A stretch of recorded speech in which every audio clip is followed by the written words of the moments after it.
everyone. Let's begin the commissioners meeting for February 20th, 2023. All three commissioners are in attendance. We have a quorum. We'll do business. We'll begin with the Pledge of Allegiance. I pledge allegiance to the flag of the United States of America and to the republic for which it stands, one nation, under God, indivisible, with liberty and justice for all.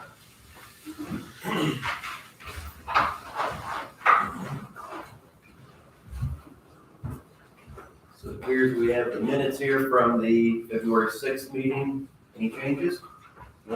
I'll move that we approve. Second. All in favor, say aye. Aye. Aye. Motion carries. We have the claims in the voucher register for the last period. Anybody have any questions or concerns or changes? Seeing none, I'll move that we approve. I'll second. All in favor of the motion, say aye. Aye. Aye. Anyone opposed? Motion carries. And then finally, we have the payroll. I don't see any issues with it. Anybody else have any problems? I'll move that we approve the payroll as presented. I'll second. All in favor, say aye. Aye. Aye. Motion carries. Highway supervisor report.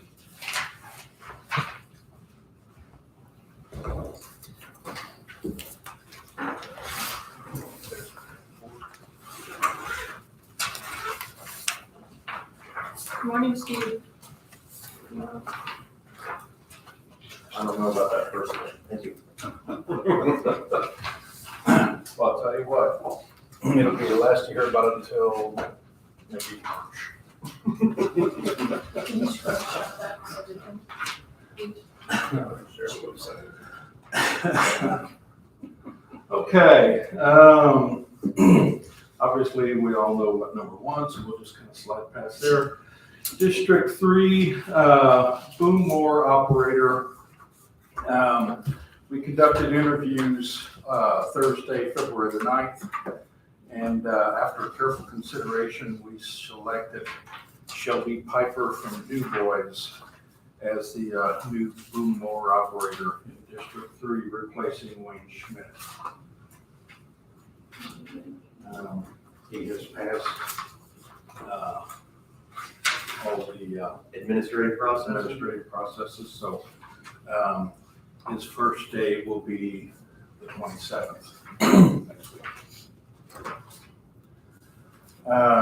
Storm cleanup, we're continuing to clean up and recover from a lot of the heavy rains that we received last week.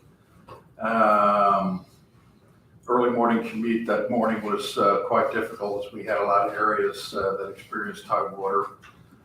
We had a lot of culverts that were plugged and all that, so it made getting around a little bit treacherous in the morning. We do have several roads with shoulders that were washed out as deep as a foot in many cases. And a lot of debris was removed along bridges and that type of thing. So we'll probably be working on Jasper Du Bois Road for probably another couple days at least. Down that 545 bottom, that was washed up pretty bad. We've got some places on Schnellville Road too that are fairly deep. So planning on catching those up first and going out and hitting some of the smaller areas, but I think those are our biggest impacts right now. So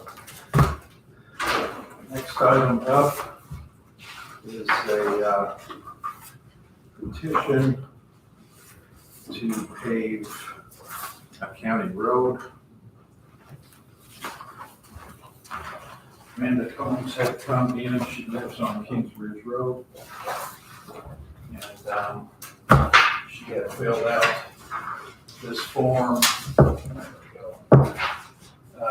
Currently that road, I think in 1991, I believe, they had right of way dedicated for the full 60 feet. So they've met that, and I think that petition, they paved up until the last listed home on that road, but now there's another 12 back there, so they're wanting to finish up at least down to the intersection of Horse Travel Road. So She came in with that petition and had it completed. I went out and actually ran the road then to give it a score. I think we came up with a 95. If you look on the additional sheets behind the handout, this is a report that I usually send out to them to let them know exactly how it's scored. And then I'll be sending her a page for her signature on that application so that she signs and she's aware of it as well. So I think currently that puts them 6th on the list for paving, so. How many years do we get on that list yet? Do we have some projects that were there before that? There's Is that what 3. this is? Yes, Okay. these 3 are the ones that were basically first come, first served. We're doing one of those this year, that's Cusco North. And then I believe we've got 500 East, and then 825 West, 700 South, and 800 West. That's all one stretch that's in Cass Township. What's the yearly budget again? 150 or 50? 125. So after these 3 are done, then we go to the evaluated list, and it'll be an evaluated list from here on. But that's where basically the list can change based on the number. You reevaluated every year? Yes. So number 4 gets bumped down for this one to go into place. Yeah. Because it's a 90 and that's an 80. Yeah, that's your evaluated number right there. Well, and for instance, if somebody donates $50,000 towards road, that can move them up. Or if there's 2 or 3 more homes that got built in the last year, that can move them up. And she's talking about that being a possibility that they will add on to that, but it's not gonna affect any change in the prior 3 on this other list. So once those 3 get done, then we'll be jumping into that other one. And that will see how it scores. How's the road condition overall? Good. Everything's there. We just have to get, redo base and pave it, but everything else, ditches, and all that look pretty good, so. Trying to get my bearings on where this all is. So where does the, so I think their home is up here in this area. So where does the paving stop now? Can you see it? Got some bird's eyes right here. Okay. The paving stops here. And where does it start on this side? Does it, On the Hunts Gravel side, it's probably about so is this request just to get it like to here, or is it gonna complete the loop? to here. Okay. That's Kings Ridge Road, and then here at the bridge, that's Hunts Gravel going south. So this is the way, leave that one run for Okay. Sounds good. Thank you. So I guess what I need for you is a motion to accept the petition, and we'll get them on that list then.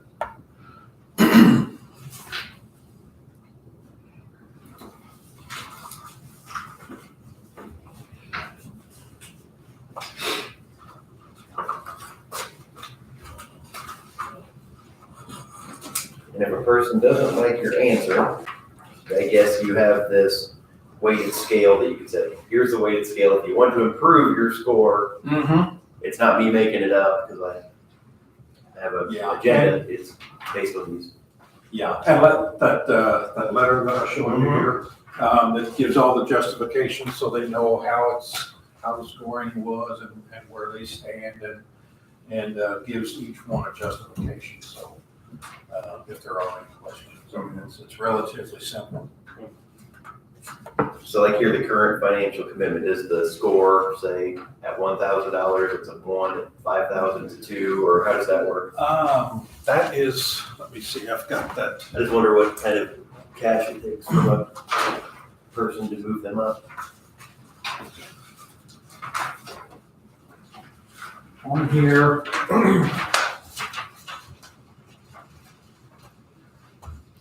Contribution of funding, 0 points, and everything is graded, each point is graded, or weighted at 20. 1% to 10% of contribution is 1 point, so that would be worth 20 on their scale. Okay. 10.1% to 20 is 2 points. 20.1 to 30% is 3. 30.1% to 40% is 4. 40.1% to 50% is 5. So the very first one is between 0% to get 20 points, would be between 0% and what, 10? 10. So if they put $1,000 in, there would be 20 more points, and that would move them from 4th to 2nd. If they wanted to. It's interesting. At least somebody would know that if you want to participate in the system, that's how it would work. That's good rationale, it makes sense. And they all score the same, so. And then if Or the road that's currently in second, so we're gonna put it 2,500, all of us residents decided to put in $100 piece or whatever that might be. Yeah. That was. Anybody can do it. No, sounds good. I'll move that we agree to accept the petition and upgrade, the petition to upgrade the gravel road to chip seal from Mandy Combs and to add it to the list of potential road projects. One second. Any other discussion? All in favor, say aye. Aye. Motion carries. Okay.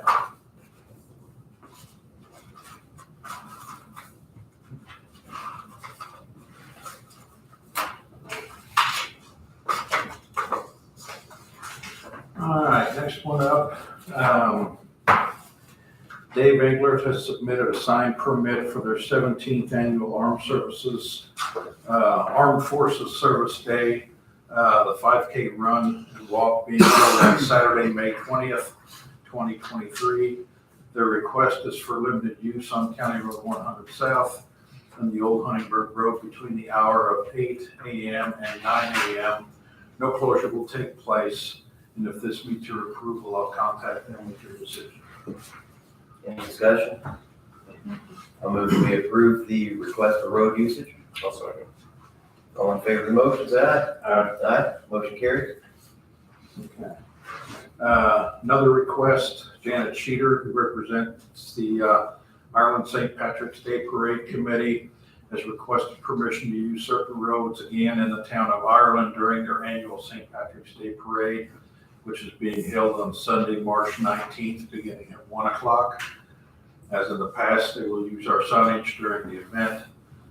With your approval, I'll contact her and let her know your decision as well. Did they give us a time that the road would be closed? It's usually about an hour from 1 to 2. So the roads aren't closed whenever people are setting up? They'll be setting up, I believe, in the parking lot, and then it'll go through. So I think it's going to be limited use. I don't know that it'll be. I think St. Mary's parking lot in the last street, they're across from the church. Yeah, I think they go all the way down to, is that South Street or? Yeah. House Bronikers, that way. I guess we would probably approve it, no matter if it was 1 hour or 5 hours, so. Yeah, they're I guess it off doesn't to make the a side, so. Just that- usually, when he comes in, it'll say between 11 and 2 or something. Okay, any questions or comments on that one? I'll move that we approve the request for road usage. I'll second. Okay. All in favor? Aye. Motion carries. Okay. Item number 7, request to cover weed board expenditure. The county weed board again has planned on including mailers in this year's property tax mailings as we did last year. Last year's cost was around $1,755.58. We utilized the entire weed board budget for the mailing cost, and the commissioners picked up the balance of that last year, and I'm asking if we can do that again this year. Has the treasurer agreed to add it to the mailer this year? Yes. Anybody have any thoughts? I don't have a problem with it. And I guess, Sandy, that would come out of our miscellaneous $10,000 fund. So, for clarification, I think the weed board budget's only $750, right?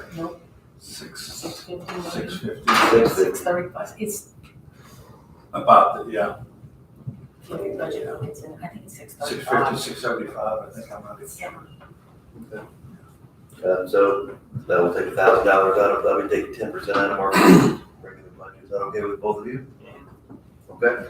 I'll move that we approve the request to cover the weed board ban expenditure. It's like, Thanks a lot. I think All in we had a favor, lot- say aye. Aye. Aye, motion carries. We had a lot of good compliments on it last year. I think it went well, so. Was last year Johnson grass, or what did we talk about last year? It was kind of the same thing. Johnson grass, there'll be another, something come out as well on the, I think Perry Spencer and Du Bois REC in their mailers. So there'll be something there as well.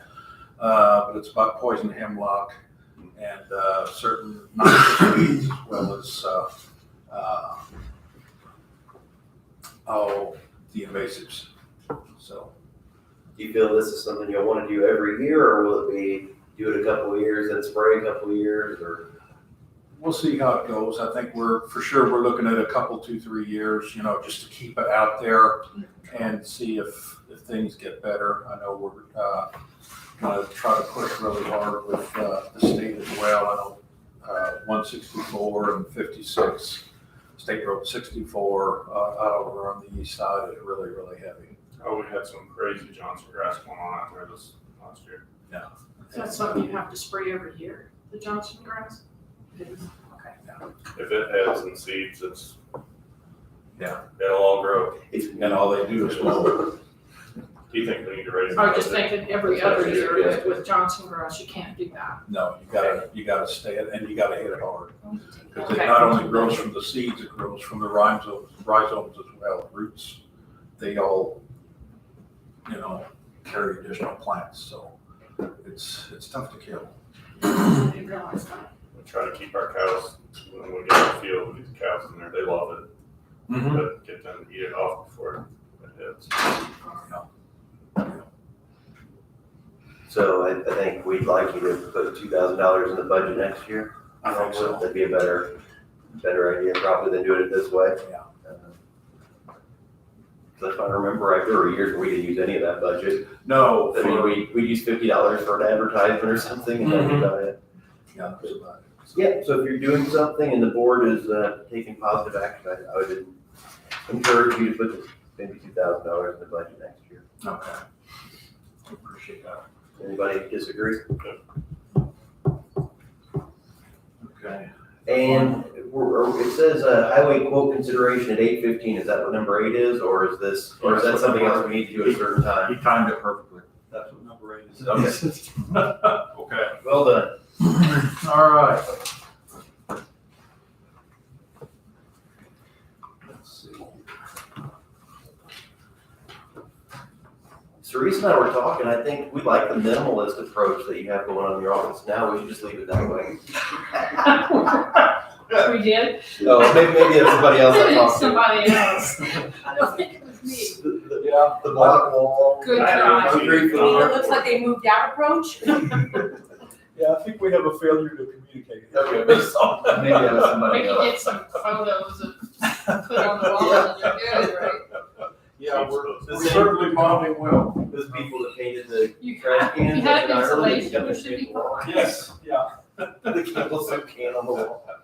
All right, what do we got? This here is basically a layout of what we were asking of the contractors to do. Has anything changed? Is the same one you emailed us? That's the same one I emailed, yeah. So just for your reference, point of reference, got that. I did get a couple of quotes for the construction process. This one here from Hasenauer Construction and from Tom Schering Construction. That's for the interior build. How many different quotes did we have? 3? Two. The third one,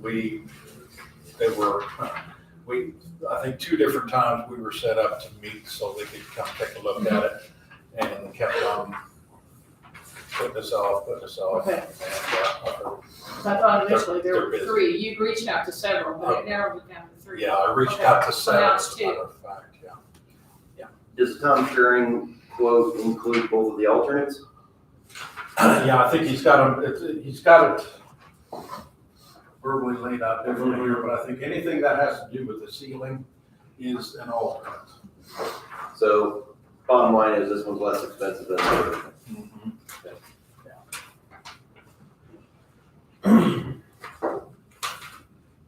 Is this the first time you're showing them to anyone? Yes. Okay. I didn't know if the council had, I guess. But.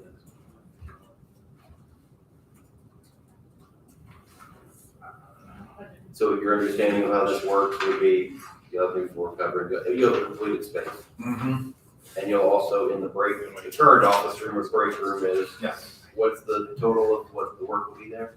I think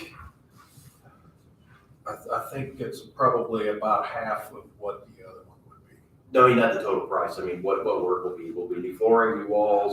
New ceiling? flooring, walls, and, yeah, I think it's got ceiling figured in there as well. You're gonna run the same exact floor plan and everything. Yeah. Correct.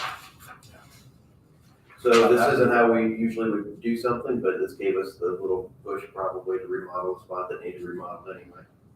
And how much of that price is paid by insurance? That's something that I'm gonna work out.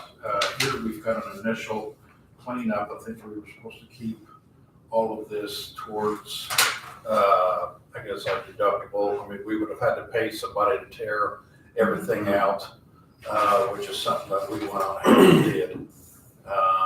I think we exceed $10,000 on just the labor itself. But what we did is we took out all the wet and damaged materials.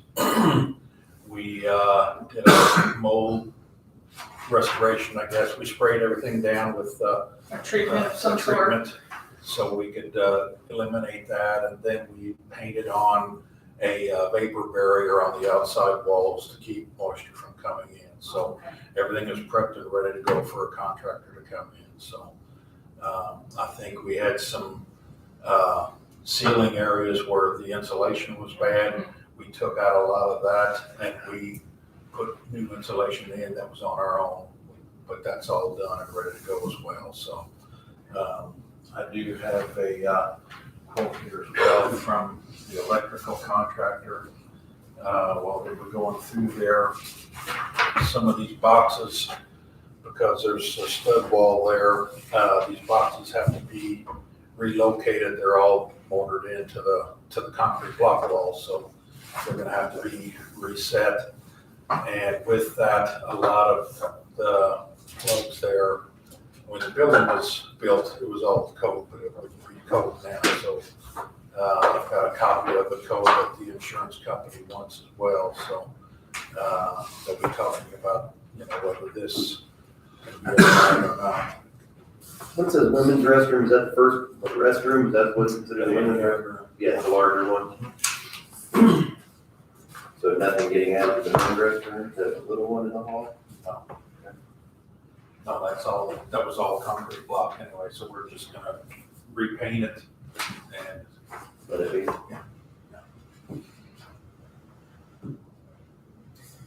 I believe the council has appropriated, what, $30,000 so far? Is Yes. $30,000 going to cover this after insurance? I'm not prepared to answer that yet, because I'm still working with the insurance. They want all of this stuff so they could start processing. So before I send it to them, I wanted to show it to you all and get, at least accept the quotes. I know the one is a lot cheaper. I do want to have a discussion with them to be sure that they haven't missed anything, because there is such a separation there.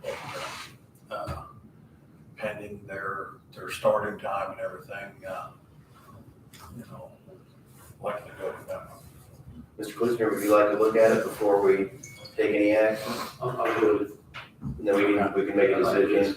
I mean, as far as what you're asking, though, we're just accepting the quotes. We're not making a final decision, or are you wanting us to make a final decision? I'd like to get a decision as soon as we can, because if the schedule works out that they can get in there, the sooner the better for us, so. So most likely, the motion that you would want from us is pending your final okay with Tom Schreering, that everything is included that you think should be included, you would move forward with that one. Is that what you said? So I said we do that maybe later in the meeting, give the council president a chance to review it. Yeah. Since they're gonna have to fund it. Does that sound okay to the board, Jeremy? You'll take it under advisement right now, report back later on. Yes, sir. No, I think I appreciate your work on that. That looks, so far, it looks like it's in order. So you're not working anything or? They were just quotes on the email. I think that because of the dollar value in the situation, it was okay to take on that one. Do we need to put anything about what they are in the minutes? Yeah, Steve, you can let them know what those were, Okay. and that they were from Hassanauer and Tom Schreering. Yes. Respectively. Is there anything else on your report? Okay, so we will call you back up a little bit later to talk about the quote again. Okay. Thank you.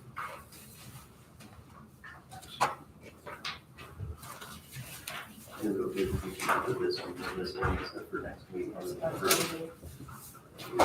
I want to look at it for some more detail.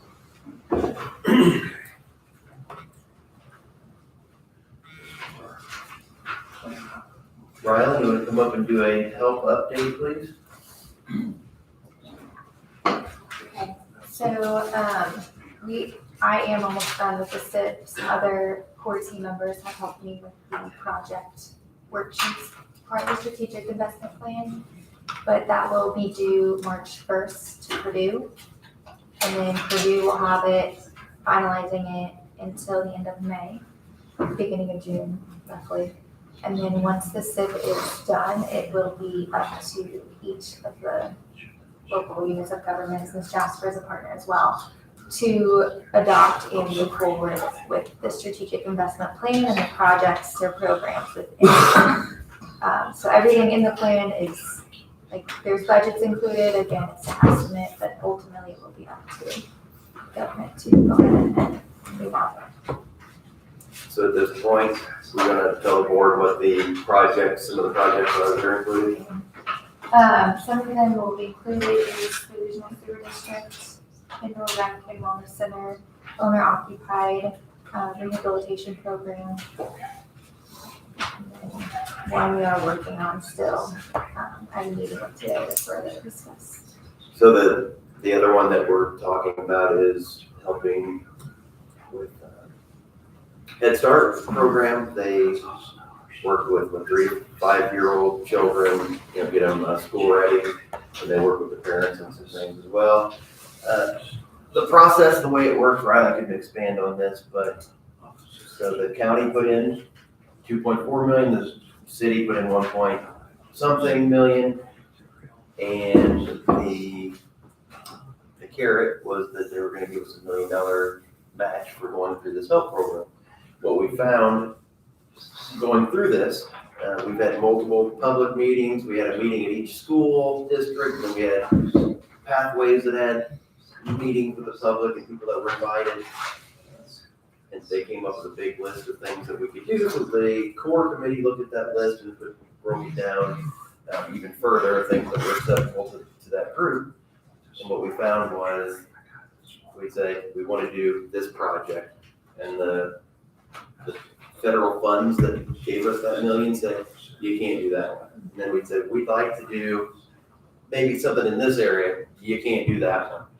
I'm not saying that the projects that we landed on aren't great projects that need to be done too, but there were, it was just a frustrating situation. So not only is it CD, Community Development Block Grant funds, but then they put a little CV after it, so it has to be COVID related as well. So if we want to serve a like this home rehabilitation, if someone is a lower moderate income person and they qualify and they need a HVAC system because theirs is not working or something, it's unsafe or unhealthy, we're gonna have to rationalize how did COVID affect this?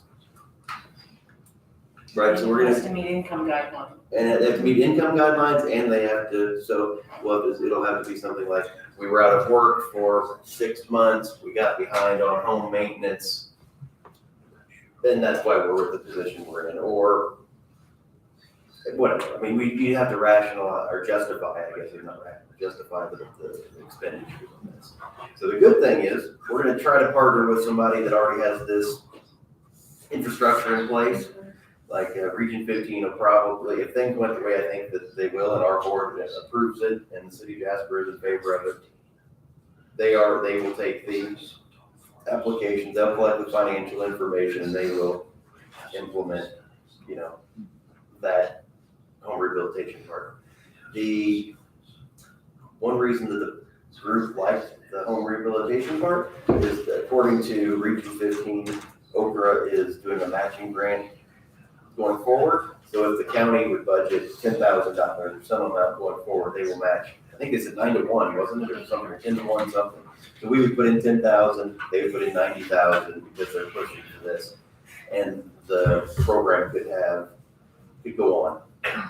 Because the help is supposed to be an enduring legacy. What are we doing today that will help us going forward? So this one would be one that could endure, it could continue.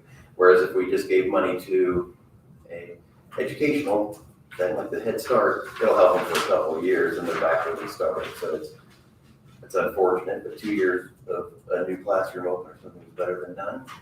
So we're trying to work through those details. But it is kind of frustrating. Like I told the group and I told Mayor Bonder, I said, I've never had this problem spending money.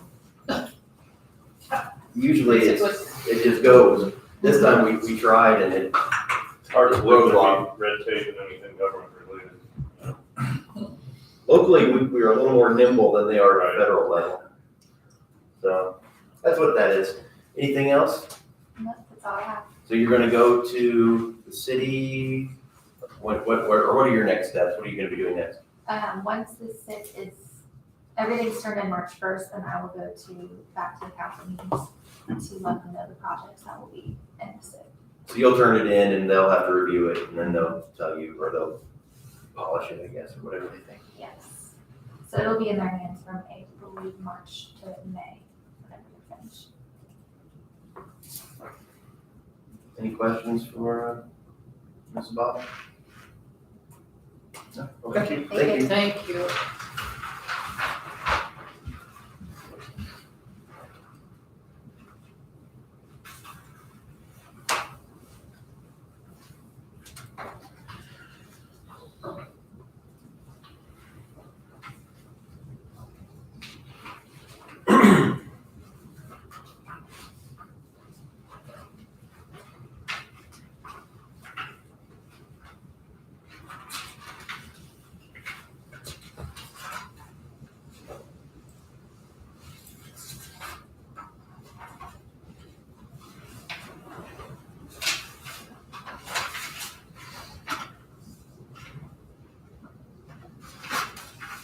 All right, let's go ahead and have Mr. Hove come up with server room air conditioning.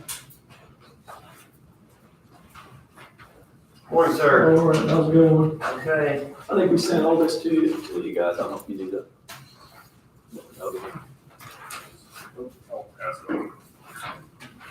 Got a couple of things I'm gonna try to sneak two other things into, but the server room needs a new air conditioning unit. It is getting warm in there. We had messers here 3 or 4 times and recharged it, and it has holes in it.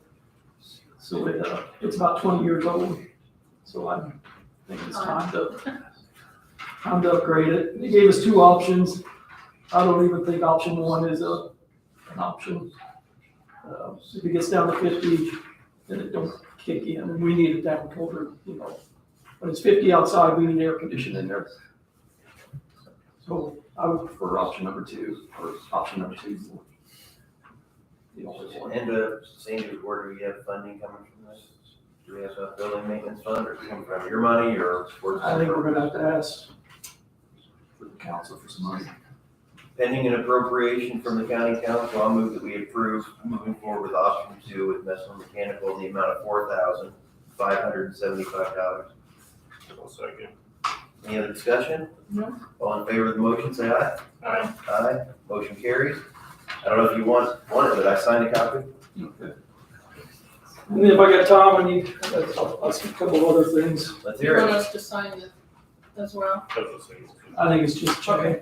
Okay. Number 2 is the carpet in the courthouse, in the courtrooms. It's shot, needs to be replaced. I guess my question is, who's gonna pick the color or the style, or that way I need somebody to pick what we're gonna put in there. That way I can go to 3 or 4 people and get, a quote for the same carpet. My suggestion would be, it looks fine color-wise, in my opinion right now, just think something similar. With patterns and, I mean, it'd be fine with me if the court staff's okay with it. I'm not good at picking things out like The that. ladies and. I was gonna say, I don't wanna do it. Have the ladies ask for their suggestions. The girls in the courtroom, the judge. They're in there all the time. I mean, it's our building, so we can ultimately pick. I'm not familiar with what's in there, but, I'm not Either. I mean, It's if been a it's long similar to time. something in I'm here, not gonna pick it. Who picked the ones for us? Because, I mean, I think they gave us 3 options and I think we all picked it. so I mean, just have them. The girls in the Yeah, courtroom. the ladies that are in there all the time, just have them, ask for their suggestions. Okay. Narrow it down so I can vote. Sounds If it's good. within a reasonable range of what's there now, Yeah. I won't bark about it. Okay. And then the third one is, I gave you guys all quotes for landscaping this morning. Mhm. I just got the final one today, so sorry for being, but, oh no, I mean, it's not apples to apples. They're not gonna, the only way to get apples to apples is to give me a drawing and I can pass it out. So, I got one from Bush Gathers, Brushers, and Green Thumb. I want to make it easier. Brusher has 65 bushes, Green Thumb has 79. Bush Cutters has 83. Brushers has 65, Green Thumb 69, and Brushers 83, or Bush Cutters 83. So I don't, When I look at the pictures, this looks like overkill to me. it's a lot. I mean, I think we could do half of that. It's beautiful, but. It looks really good in color. It reminds me of, like when you do landscaping on day one, it looks great, but then it's gonna be huge. It seems like, I don't know, it seems like Who's it's one gonna way to maintain grow. all of this? You? Yeah, the colors. Are you gonna maintain all of this? Yeah, I usually do. Yeah, I trim it and all that, yeah. Yeah, Bush Cutters I think is quite a bit. I say we should. I was happy with- Line inside. Brushers. I mean, if they It's were maintaining 65. it instead of you, I mean, your opinion is, Why do we have so much? That's what I would say. less is more for you, right? This This is- is what we're wrong. We need to pull I some of mean, this you're the one out. that's gonna be taking Like on care the of other this. page Your where it's just suggestion is parking, I what? think it looks okay. My suggestion would be it's not right in Brushers. that budget, I totally. Okay. He don't have no drawing, Oh, yeah. but he said he's gonna set the bushes out, and we get the final say. So you're gonna take the butterfly bushes out that are already there? The back along the back, they'll probably get rid of them when they tear up that concrete and all that. Plus half of them, I took Chad around one day and a lot of them are half dead and. Well, to me, some of this is just too much. I'm agreeing. And I was gonna get rid of the mulch and put rock down. I mean, that's in the It's much quote. easier. Yeah. Sure, You buy it one time, you don't have to Sure. replace it. absolutely. Yeah, for rock. Yeah, so like you said, the tough thing is that this one's got pine trees, this one has some, they're not. It's not the same apples to thing. apples. And when plants cost as much as they do. So what is your suggestion? I would be happy with Pride Brushers for 7,000. when you and I spoke last week, you said you were going to maybe get more detail, talk to them again about exactly what we're. Well, he gave me the breakdown, he just gave me the breakdown this morning of what bushes there are. And how many. You know, at first when they gave me the first quote, he just had a budget for the plants. He didn't have a breakdown of how many and all that, so I got a breakdown of what plants he's putting in, and how many total.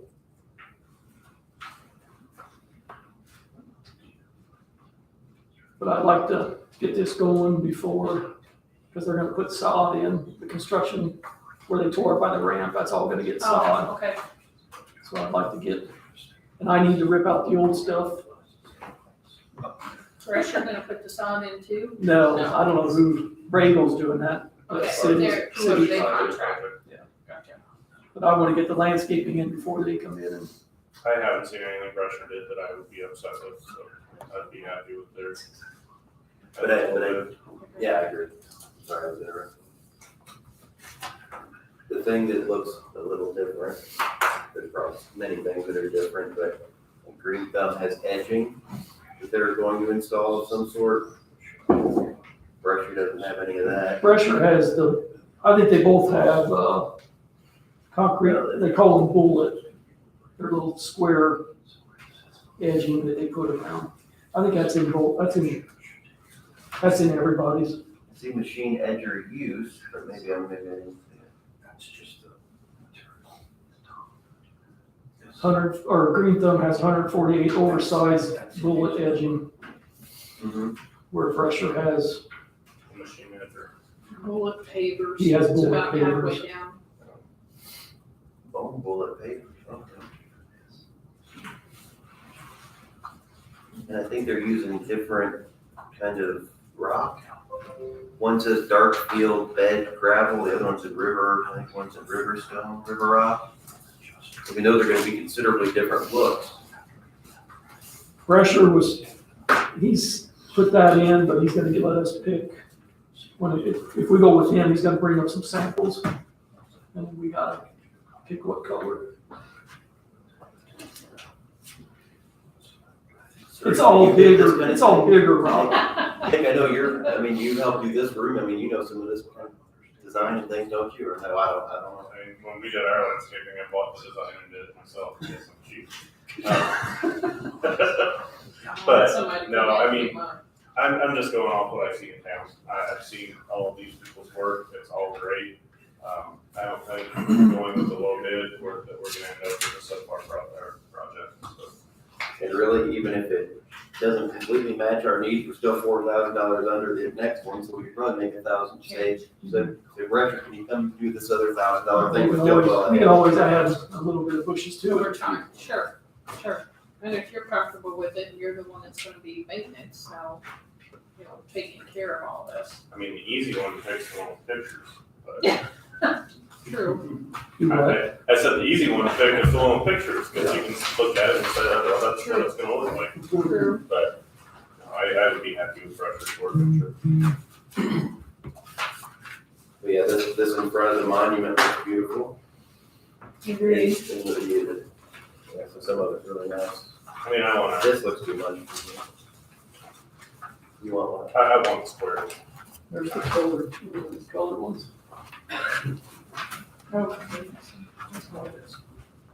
But yeah, that's a lot of, Wow.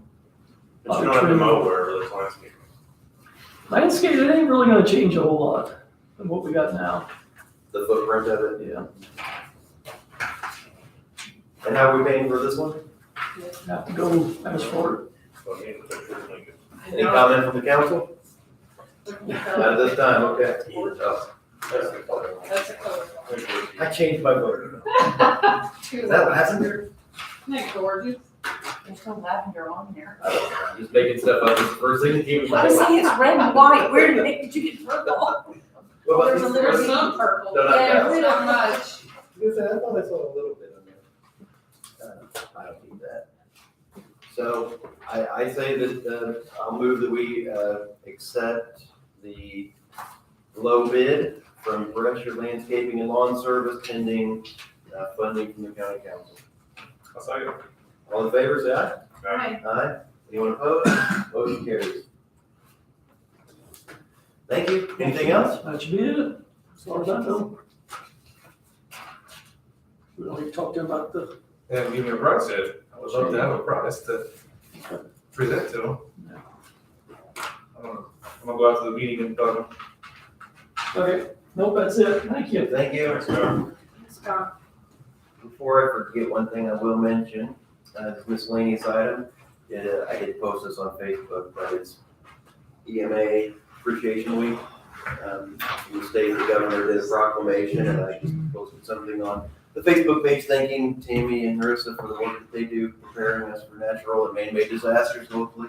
So I just wanted to mention that, so it's be in the minutes and be publicly addressed, so we thank them for their work. Are you the president of that board? I sure am. And how's that going? I had one meeting. So Well, far, so good? Yeah. Great. No, I've been on the board for years, we just didn't have it set up that way. It's great to know that they're doing work every day to protect people from the future. Good job.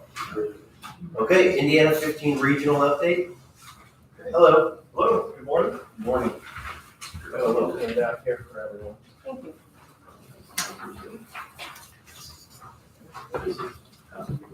did you, sir? Good morning, Nathan Held with Indiana 15 Regional Planning Commission. Just here to give a few updates on Indiana 15. The biggest one probably Lisa Galhausen, who's been our director for the last 18 years, I believe. At the end of last year, she stepped down as director. As she transitions into retirement, she'll still be around for another year or so in kind of an advisory role. But as of the first of the year, I've taken over as director. So I'm getting around to all of the cities, counties in our region to just introduce myself. I'm not new to the commission. I've been around for 17 years. Worked on a number of projects here in DuBois County, so I am familiar with everything that you've got going on. The other thing is that this is also our 50th anniversary, so we're getting out, reintroducing the organization, refreshing people's memory on what we do. I did hand out a sheet. It's what is Indiana 15, how are we funded, and what do we do? We are a public organization. We are established under Indiana Code as a regional planning commission. We're also a designated economic development district through the U.S. Department of Commerce Economic Development Administration, and we're also a rural planning organization through INDOT. So through all three of those designations, we work with our communities to help identify their needs, and then we look for funding that we can bring in. So over the last 50 years, we have worked with our communities to bring in over $150 million in grant funds to the region, and that's through over 700 projects. So we're very proud of that. And specifically for DuBois County, it's been over $33 million in grant funds. So that's something that we are really looking forward to continuing. We've got a number of projects going on in the county, and we have all the project listings coming in to put into our 5-year SEDS, the Comprehensive Economic Development Strategy that we're putting together now. So we will continue to work with you and just look forward to the continuing relationship. If anyone has any questions, comments, concerns, Say congratulations on your new position. thank you. I know that Region 15 is in good hands, seeing you at all the meetings. I appreciate that. Just from my perspective, Lisa's been fabulous. So that's a lot to live up to. So every time that I've ever been in a meeting with her or had anything to do with her, always well prepared, always knowledgeable, and then by the next meeting, she has everything figured out that you didn't know the first meeting. Yeah. Not putting any pressure on you, of course, but I just wanted to publicly say how wonderful she was and or is. She's still working with us. And just how grateful I was to that relationship with her. And she's been excellent. She's been there for, I think, 45 years now. Wow. So, Wow. long tenure. Wow. Big shoes to fill. Yes, definitely. So you've got around 30 years to catch up with her, right? Yeah. You're doing great. Mr. Howell, I appreciate it. Anything else that you want to talk about today? That's all I have today. Well, looking forward to the future. All right, thank you very much. Thank you.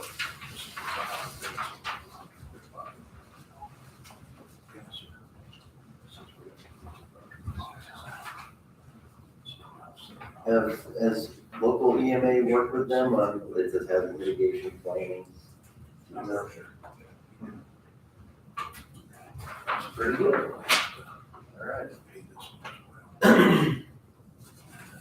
Just might step down on that, just, yeah, sort of on that short. I appreciate it.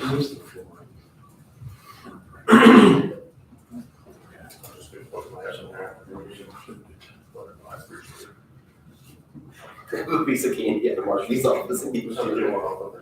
This for you? She's liable to slap you.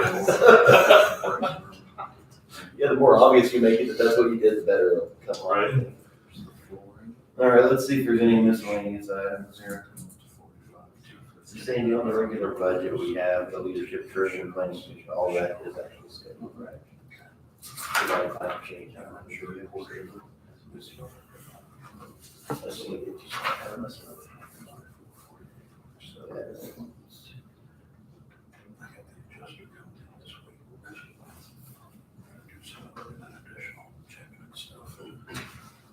I don't have any real leadership, whatever you just said. But that's just something that I got. These are the names you told me to add. so. Surplus opioid. Tax, so.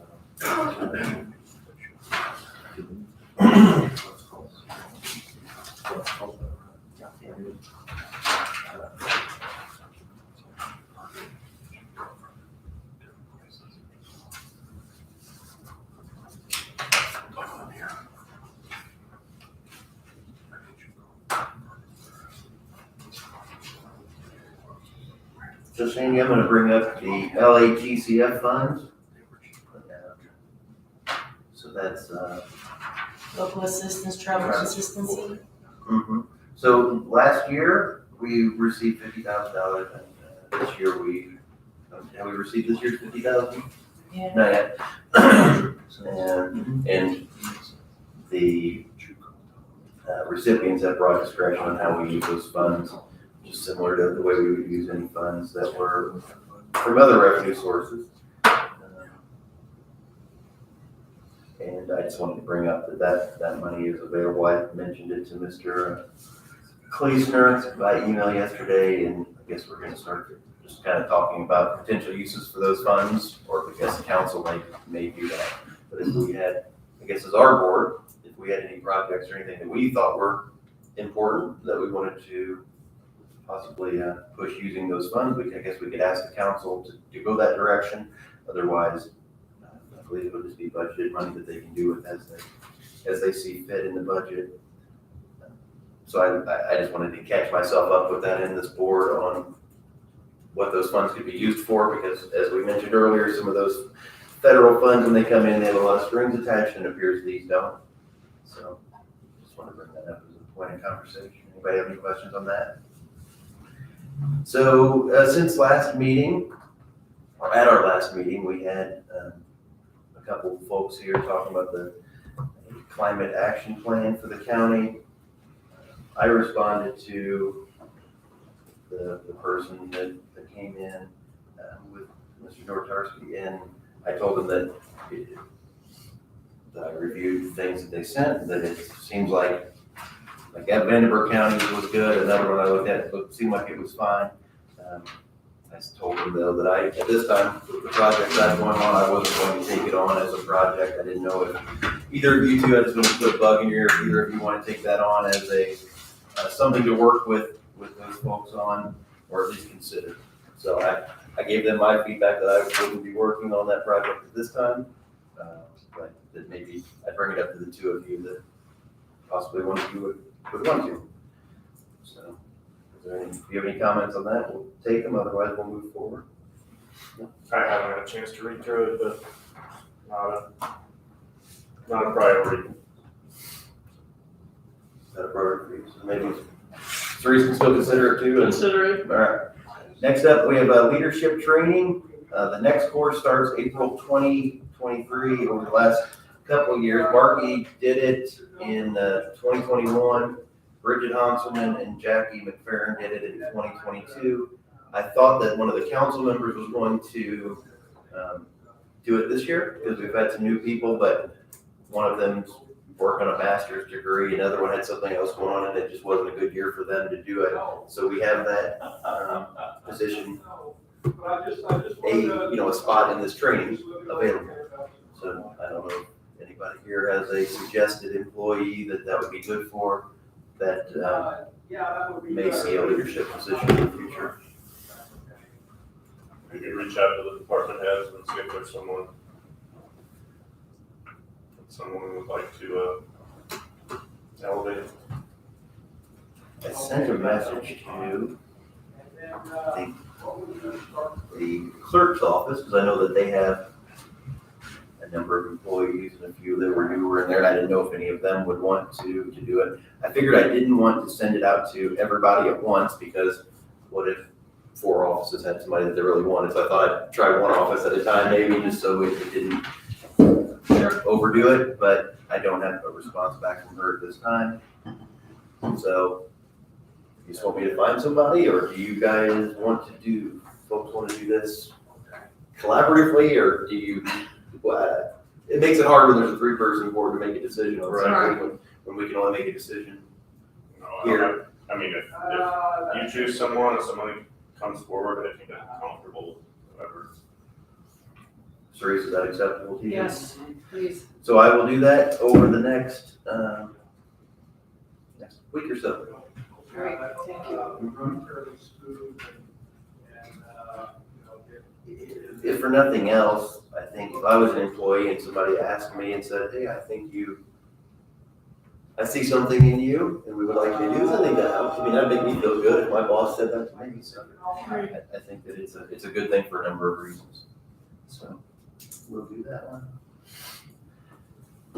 It's 9 o'clock, we have the highway engineer report. This is what everybody came for. Yeah.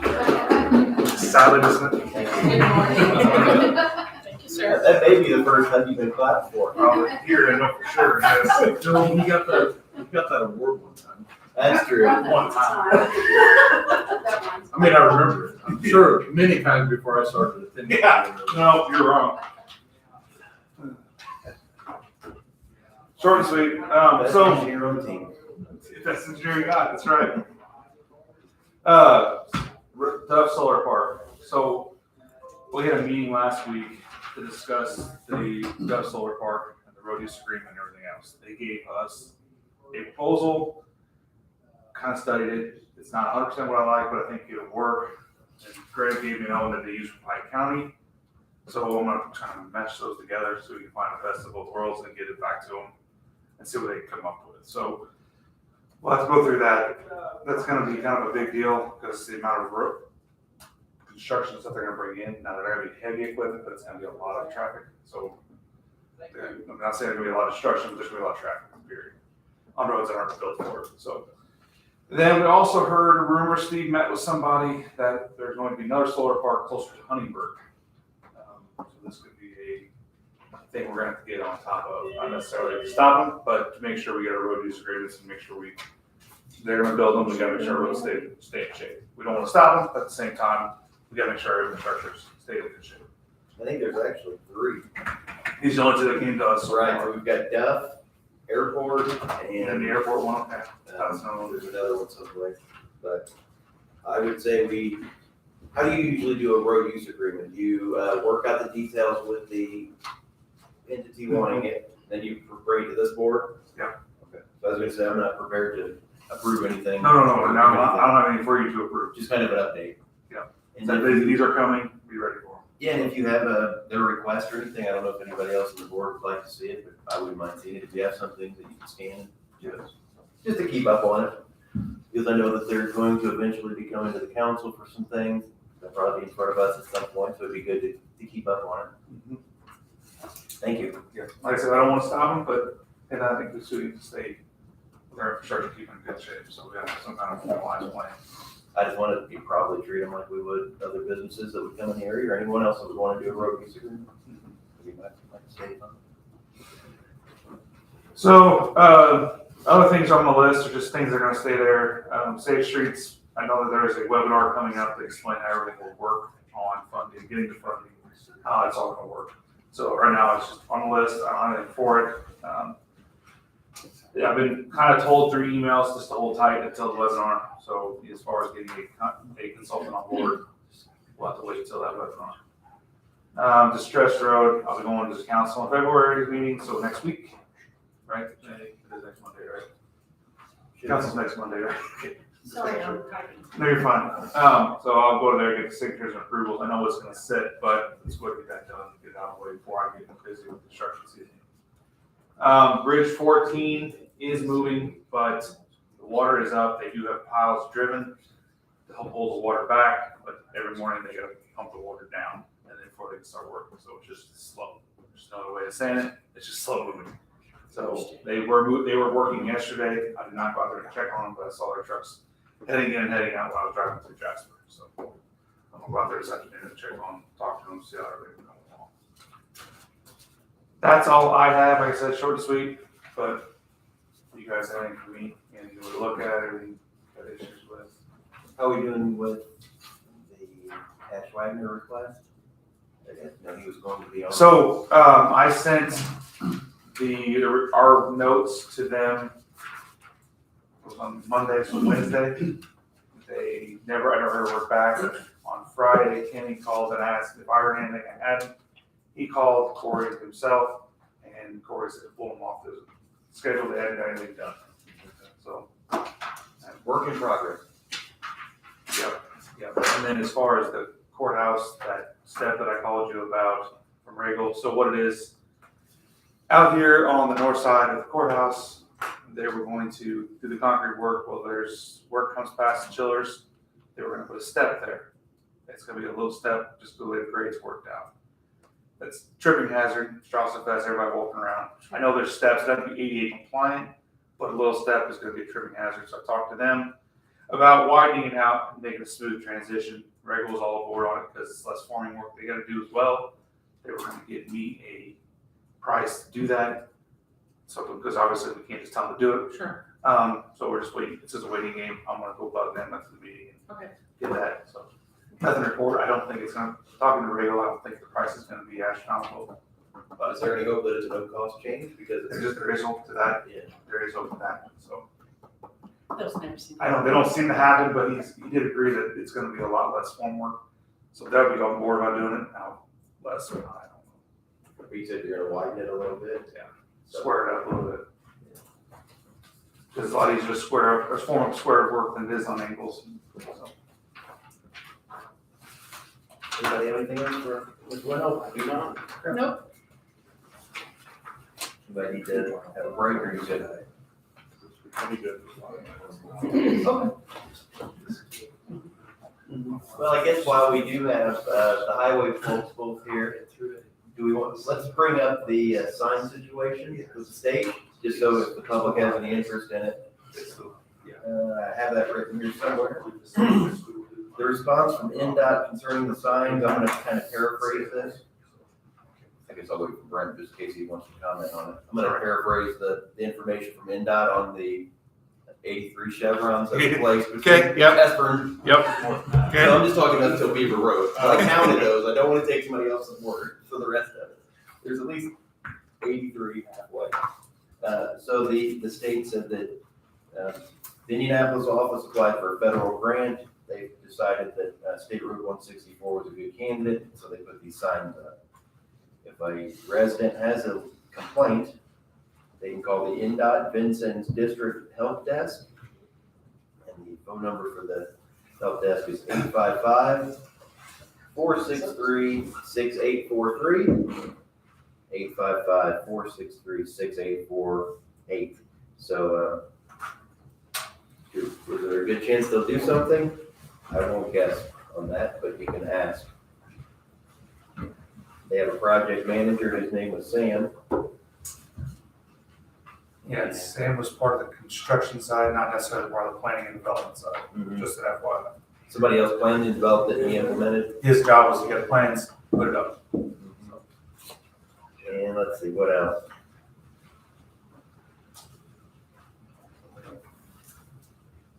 So one of the pieces of feedback that he provided was the Federal Highway Administration estimates that fatalities at horizontal curves account for 25% of all highway fatalities. Yet horizontal curves are a relatively small portion of the nation's highway system. And the manual and uniform traffic control devices, meaning signs, right, includes new requirements, recommendations, and options for the use of traffic warning signs for horizontal curves to provide anticipated significant safety benefits to road users. The Chevron is a device that provides safety for our roadways, just like all the other ones. And here's the scary part. This contract is an effort to provide safer highways with 4,700 signs being placed in 5 counties. So there's going to be nearly 5,000 new signs in the 5-county area. And I think I noticed some of them going to Davies County yesterday on one of those curvy roads. I'm like, wow, those signs look like a lot. But again, it may be a little more safer, but it's considerably uglier, I think. But that's just what we had, and I wanted to get the information out to the public. I appreciate the highway department looking into that to let people know. Another item, I'm working with Sandy and Brooke on continuing work on the county website. It's getting a refresh and an update. So I want to tell you that that's still in process.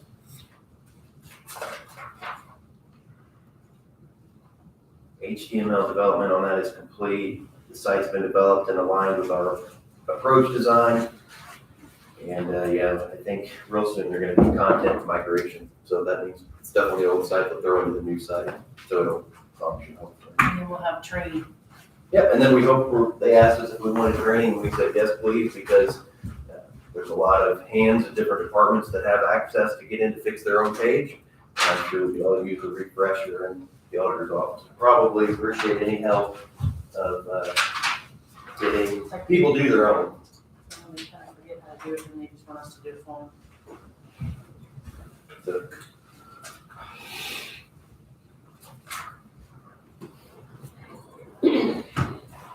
we're still a little bit ahead of schedule, but I think that's okay. I see Mr. Yoakum in attendance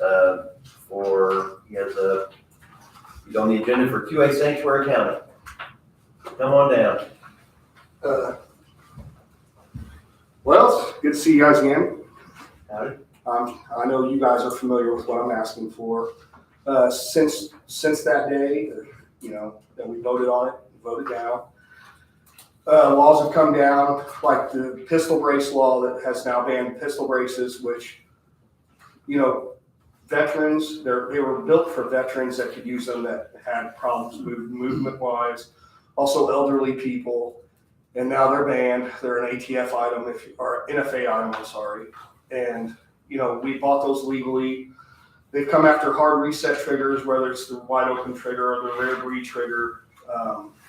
They make these laws, and it's stuff that a lot of us bought legally, which now makes upwards to 40 million Americans felons. And all I'm asking is, I'm not asking to fight the system per se. I'm just asking that we become a 2A sanctuary so that we don't use the tax dollars that I pay and that other people pay that are 2A advocates and just people in general that bought these items legally. We don't use our tax dollars for our law enforcement locally, whether it's the sheriff's department or the police department in Jasper and whatnot. I've talked to all these chiefs and other police law enforcement officers, and they don't want to do it. I'm not saying if the ATF shows up or the FBI or whatever and they say, hey, give us your braces or can we check for braces? I'm not saying fight them. Open your door or whatever, let them look. I'm just saying I don't want my local tax dollars to be used for it. So I'm coming back for that 2A sanctuary county. Every county around us is a 2A sanctuary. Since the day I left, several other counties in Indiana have joined. You know, and also I know I emailed Cerise, and if she had any questions, I wanted to show up today so I can answer any questions that she has or any of you. I'd like to see it happen. So in reality, it doesn't really change anything. The laws are still the laws. Yeah. Things are still gonna be in order, and this is But a statement. for the most part, now if you look at Indiana law anyway, I mean, it tells you our Indiana Constitution and, you know, things that we put in place are actually stronger than the 2A anyway.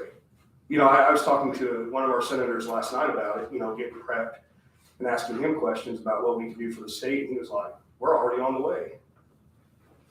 So I don't see why we can't just do it. Like you said, it's a statement. And I would stand up for this, whether it was the first, second, third, fourth. If any of these were attacked, I'd come up here and talk to you guys and say, hey, let's go after this. Like, we have the freedom of speech. We have the freedom to carry. You know, it shouldn't be throttled back, you know, for little petty things. And making upwards of 40 million Americans felons, I mean, that's for something that we all bought legally. I think what Eric did say is Congress didn't pass a law to ban ATF did. these pistol braces. The ATF decided that this is now unlawful. And what do you got, 120 days to register? 20, yeah. Um, And 24 states have joined in a lawsuit against them, which is going up March 24th. And it's not just states, it's also like SBA Tactical and some other companies. Rare Breed has refused to give them any information on any customers. I mean, yeah, everybody's fighting it. It's just they keep doing it. I don't see why we can't make our statement as a county. Somehow Tom guessed, he's here. I mean, you can ask Tom how he feels about it. I don't know about Zeus. I'm just gonna put that up there. But yeah, I'd like to see it go through. And you know, a year from now, if you guys shoot it down whenever, you'll see me again. I was for this the last time, be for it again. I think it just sends the message that, Yeah, you know, we intend to follow the Constitution here in Woods County. And you know, that's it. I agree.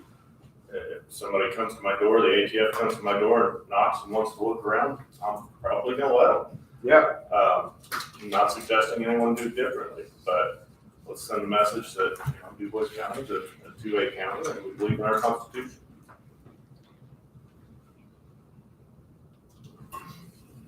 As far as, I think my argument may have been last time, I'd have to even refresh myself on it again, because I haven't looked at my own thinking and my own arguments from last time. But I think my arguments from last time were, it doesn't change anything.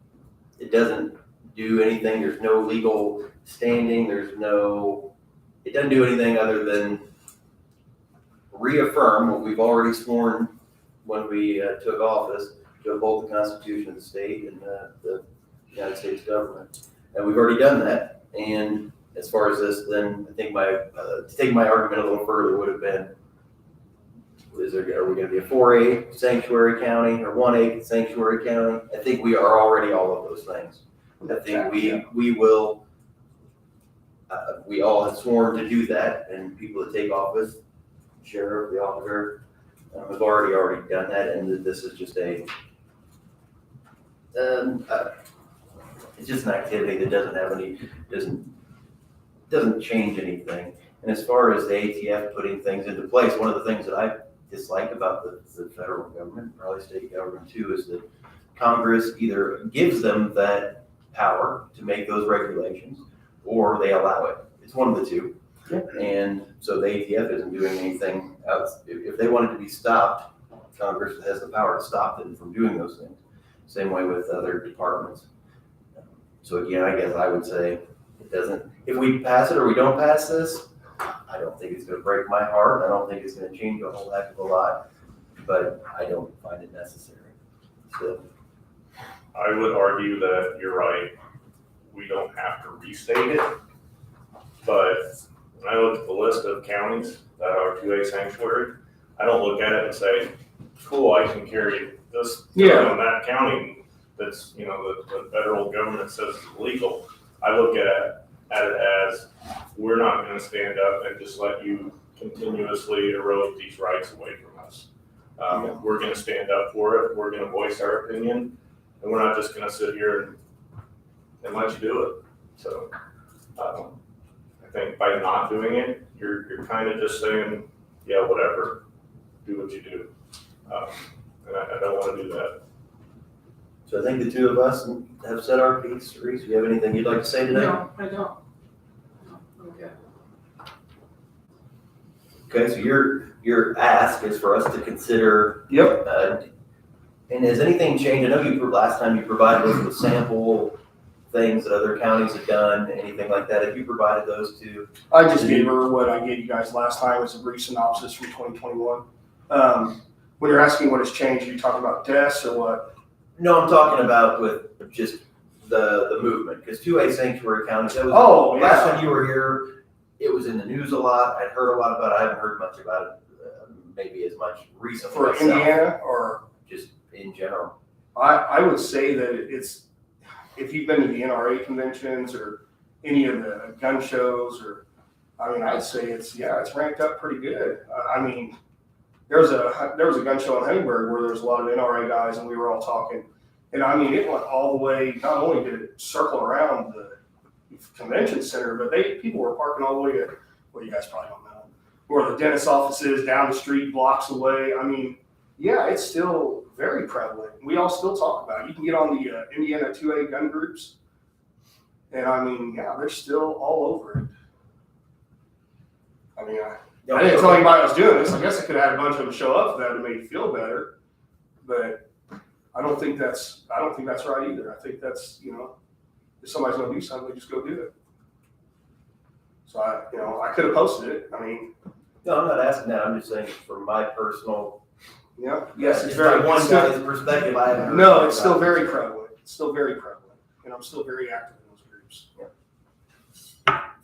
So would anyone on this board like to make any action on this at this time? Or do we want to take it under advisement and act in the future, or what would you like to do? I'll say I'm not wanting to take any action on it today. I would move that we designate DuBois County as a 2A sanctuary county.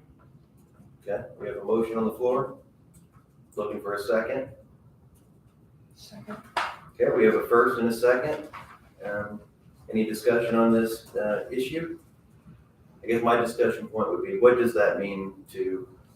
Is there any type of a resolution? We had that last time, which was voted down, or are we just making a statement that we support the second Statement that we support the second one, and it's an amendment minutes and that's it? pretty much. If it is only a state, I mean, if the thing is just a statement that we support the Second Amendment, I'm definitely behind that. But whatever it was that we were going through last time, I wasn't comfortable with the language of all of that. Can you, I don't know if you have it written down or if you can restate your statement. I just He moved said- it. To designate DuBois County as a tourist sanctuary county. Okay. With nothing else And around I'm it. not other than saying just we're that. not gonna, you know, Yeah, we're gonna fight the ATF or any, you know, I'm not applying any of that, just that we're gonna be designated that we believe in the Second Amendment, we're gonna stand behind it. Okay, well, that sounds good. well, we didn't take a vote yet. I'm just trying to think if there's anything else I wanted to discuss before we took a vote. Again, because I don't want it to come off that I'm not in favor of the Second Amendment or any of the other amendments for that matter. If we are simply doing it, I guess I just don't like the sanctuary, because the word sanctuary means, to me, when you hear about a sanctuary county in California or anything, they're not upholding laws. They're allowing illegal immigrants, for example. That's a big one where we're not going to enforce the laws. We're going to go around them, and I don't think that that's the right way to proceed. We're not applying any of that. I'm just saying that's the word sanctuary means a refuge from something. And I don't think we are a refuge from anything. We're not, I don't want it to give that language that, I guess I'll just leave it at that. I'm gonna vote against it. We'll take a motion. All in favor of the motion, say aye. Aye. Anyone opposed? Aye. That motion carries. There you go. I appreciate you guys' time. Anybody have anything else, Mr. Yocum, while he's Anybody in here? the back? No, not Did you, didn't just have. No, I think it's just a Just have it statement. in the meeting minutes. No, and I appreciate you coming in and, again, saying your piece. And I appreciate the your time. board, entertaining what we're doing. I appreciate it. Thanks, guys. Thanks, Mr. Yocum. Take care. Anybody need a breakdown? Yeah, we're almost done. We got 10 minutes. Yeah, we're good. We're good.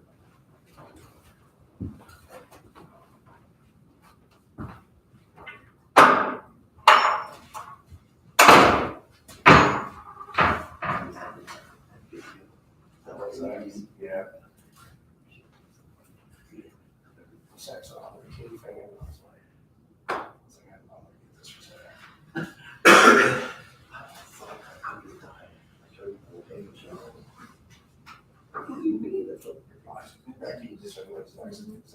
Uh-huh. I was like, listen, Zach talks about this all the time. He calls it.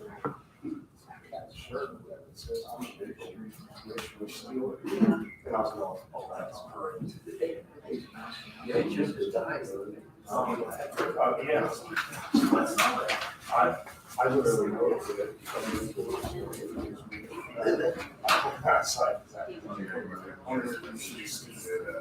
Get the picture of it. Yeah. I would just get that whole wall there.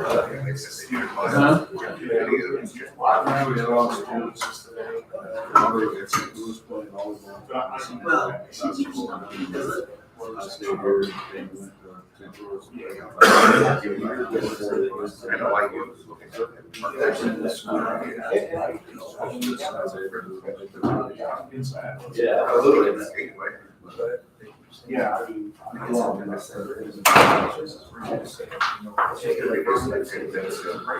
Or.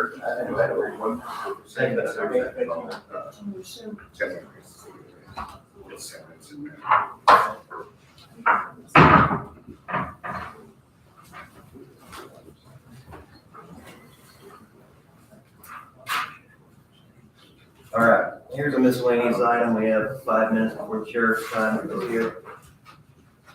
I may have forwarded this to you, I believe I did, about TIF legislation. They are state commissioners association sent out something. And they want us to contact our legislators to voice concerns with Senate Bill 300 and House Bill 1081. In short, they're talking about residential TIF districts that will claim incremental growth to assessed value, fund infrastructure or expansion for new developments. So the way I look at it is if Hayesville area, we start to keep going up that way, the city at this time could say, we're gonna take this part, we're gonna put it in TIF. So anything above the ag value that land has now, we're going to capture that the increase in assessed value, which in turn, of course, leads to more dollars. So those same things are in place for commercial developments, and we've seen that in various spots here.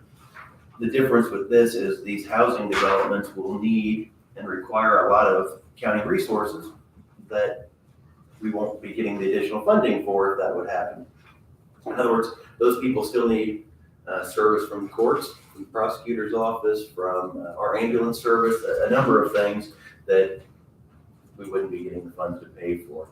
And they are saying that the county should have an active say in whether cities and towns in our county can claim the property tax increment and the tax revenue that comes with it to, especially since we have to provide courts, elections, and those other things. That they're saying that we should request that there is a mechanism for counties to approve those kind of districts within our county. I think it sounds reasonable. I think it's a good idea. Otherwise, as this continues to go on, one unit of government will continue to capture revenue that other county or other governmental units need to provide the services that they do. So I just wanted to see if this board if we had a unanimous support or any support for just sending a letter to our legislators to voice our concerns. I think right now the legislation has that the schools have some say that the counties don't. They mentioned that in here too, that they're taking those guardrails off too, I thought. It says current law allows for residential TIF only when approved by the local school board and when it has not grown its housing stock more than 1%. House Bill 1081 and Senate Bill 300 would remove both of those guardrails. So the school board approval would go away. Did the school board have approval Not current. before? I didn't think so, because I thought one of the arguments against TIF was that if we brought in a 200 housing unit and made it a TIF district, the school doesn't get to capture any of that additional tax. But if each one of those houses has 2 kids in it, they got 400 new kids at school, no additional money to help pay. Whatever property tax money that would have come out of that assessed value wouldn't go there. According to this, it says that, I think that might be for what TIFs were used for traditionally, would be economic development and businesses. Mhm. Here it says current law allows for residential TIF when approved by the school board. So I guess maybe they're 2 different things. Maybe if it's residential TIF now, because I don't think we don't have any residential TIF in DuBois County. We only have the other county. I think, normally TIFs didn't have residents in it. Right. So this is something new, I think, they're proposing. I've always had some problems with TIF districts, but this is even a level higher. I would question though, as far as TIF goes, residential TIF, could that funding mechanism be used for the sewer district in Hayesville? Could the county have a TIF district, over that, essentially the sewer district area? Yes. Where we're gonna provide the sewer, create a TIF district there to help pay for it. Right. Yeah, we would. So it's the same kind of idea. If by us doing that, that was taking money away from the town of Hayesville, if they're on government, then And You would You hope do that- take money away from the library, the airport, all the other units. that's right.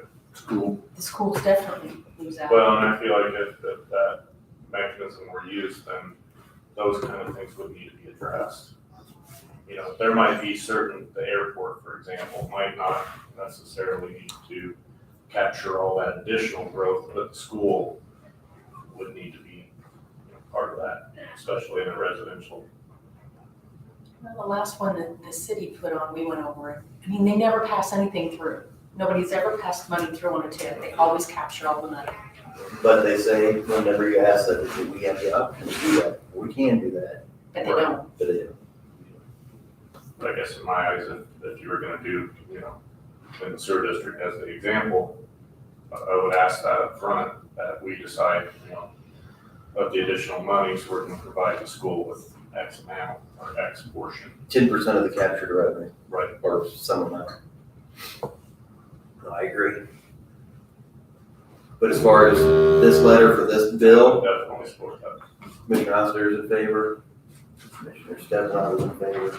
So if we'll just let the minutes reflect that, I'll put together a letter of some sort. You want to Support the addition of the guardrail, being that the county will have to have an approval mechanism for these to happen within their county. Okay, good enough. I'll just try to I don't know how formal it'll be or how in-depth, other than we'll get it out. Get something out saying how we feel. If nothing else, we've tried, we've done something.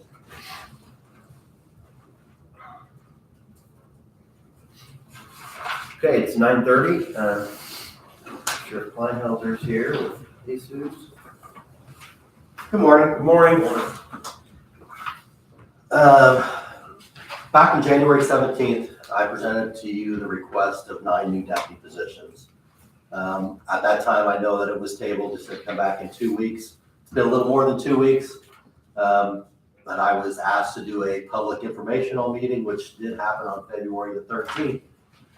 At the meeting, I was able to present to the public our needs and what our plan was with the new positions.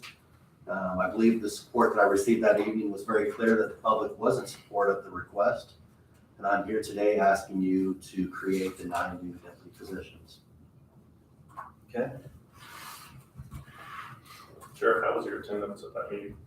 Not everyone signed in, so it was hard to go back, but I would guess there was 50, 75, somewhere in that area. Personally, I almost wish there were more. Right, Mhm. that's a pretty good turnout. For the Okay. first I thought it was a good turnout. I thought we had good comments. There was several from the public that spoke.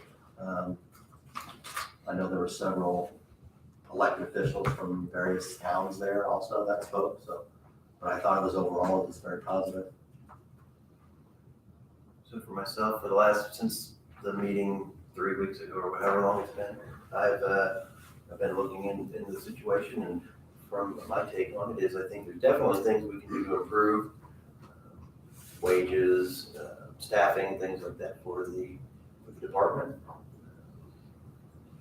I think that's about as far as I am on it.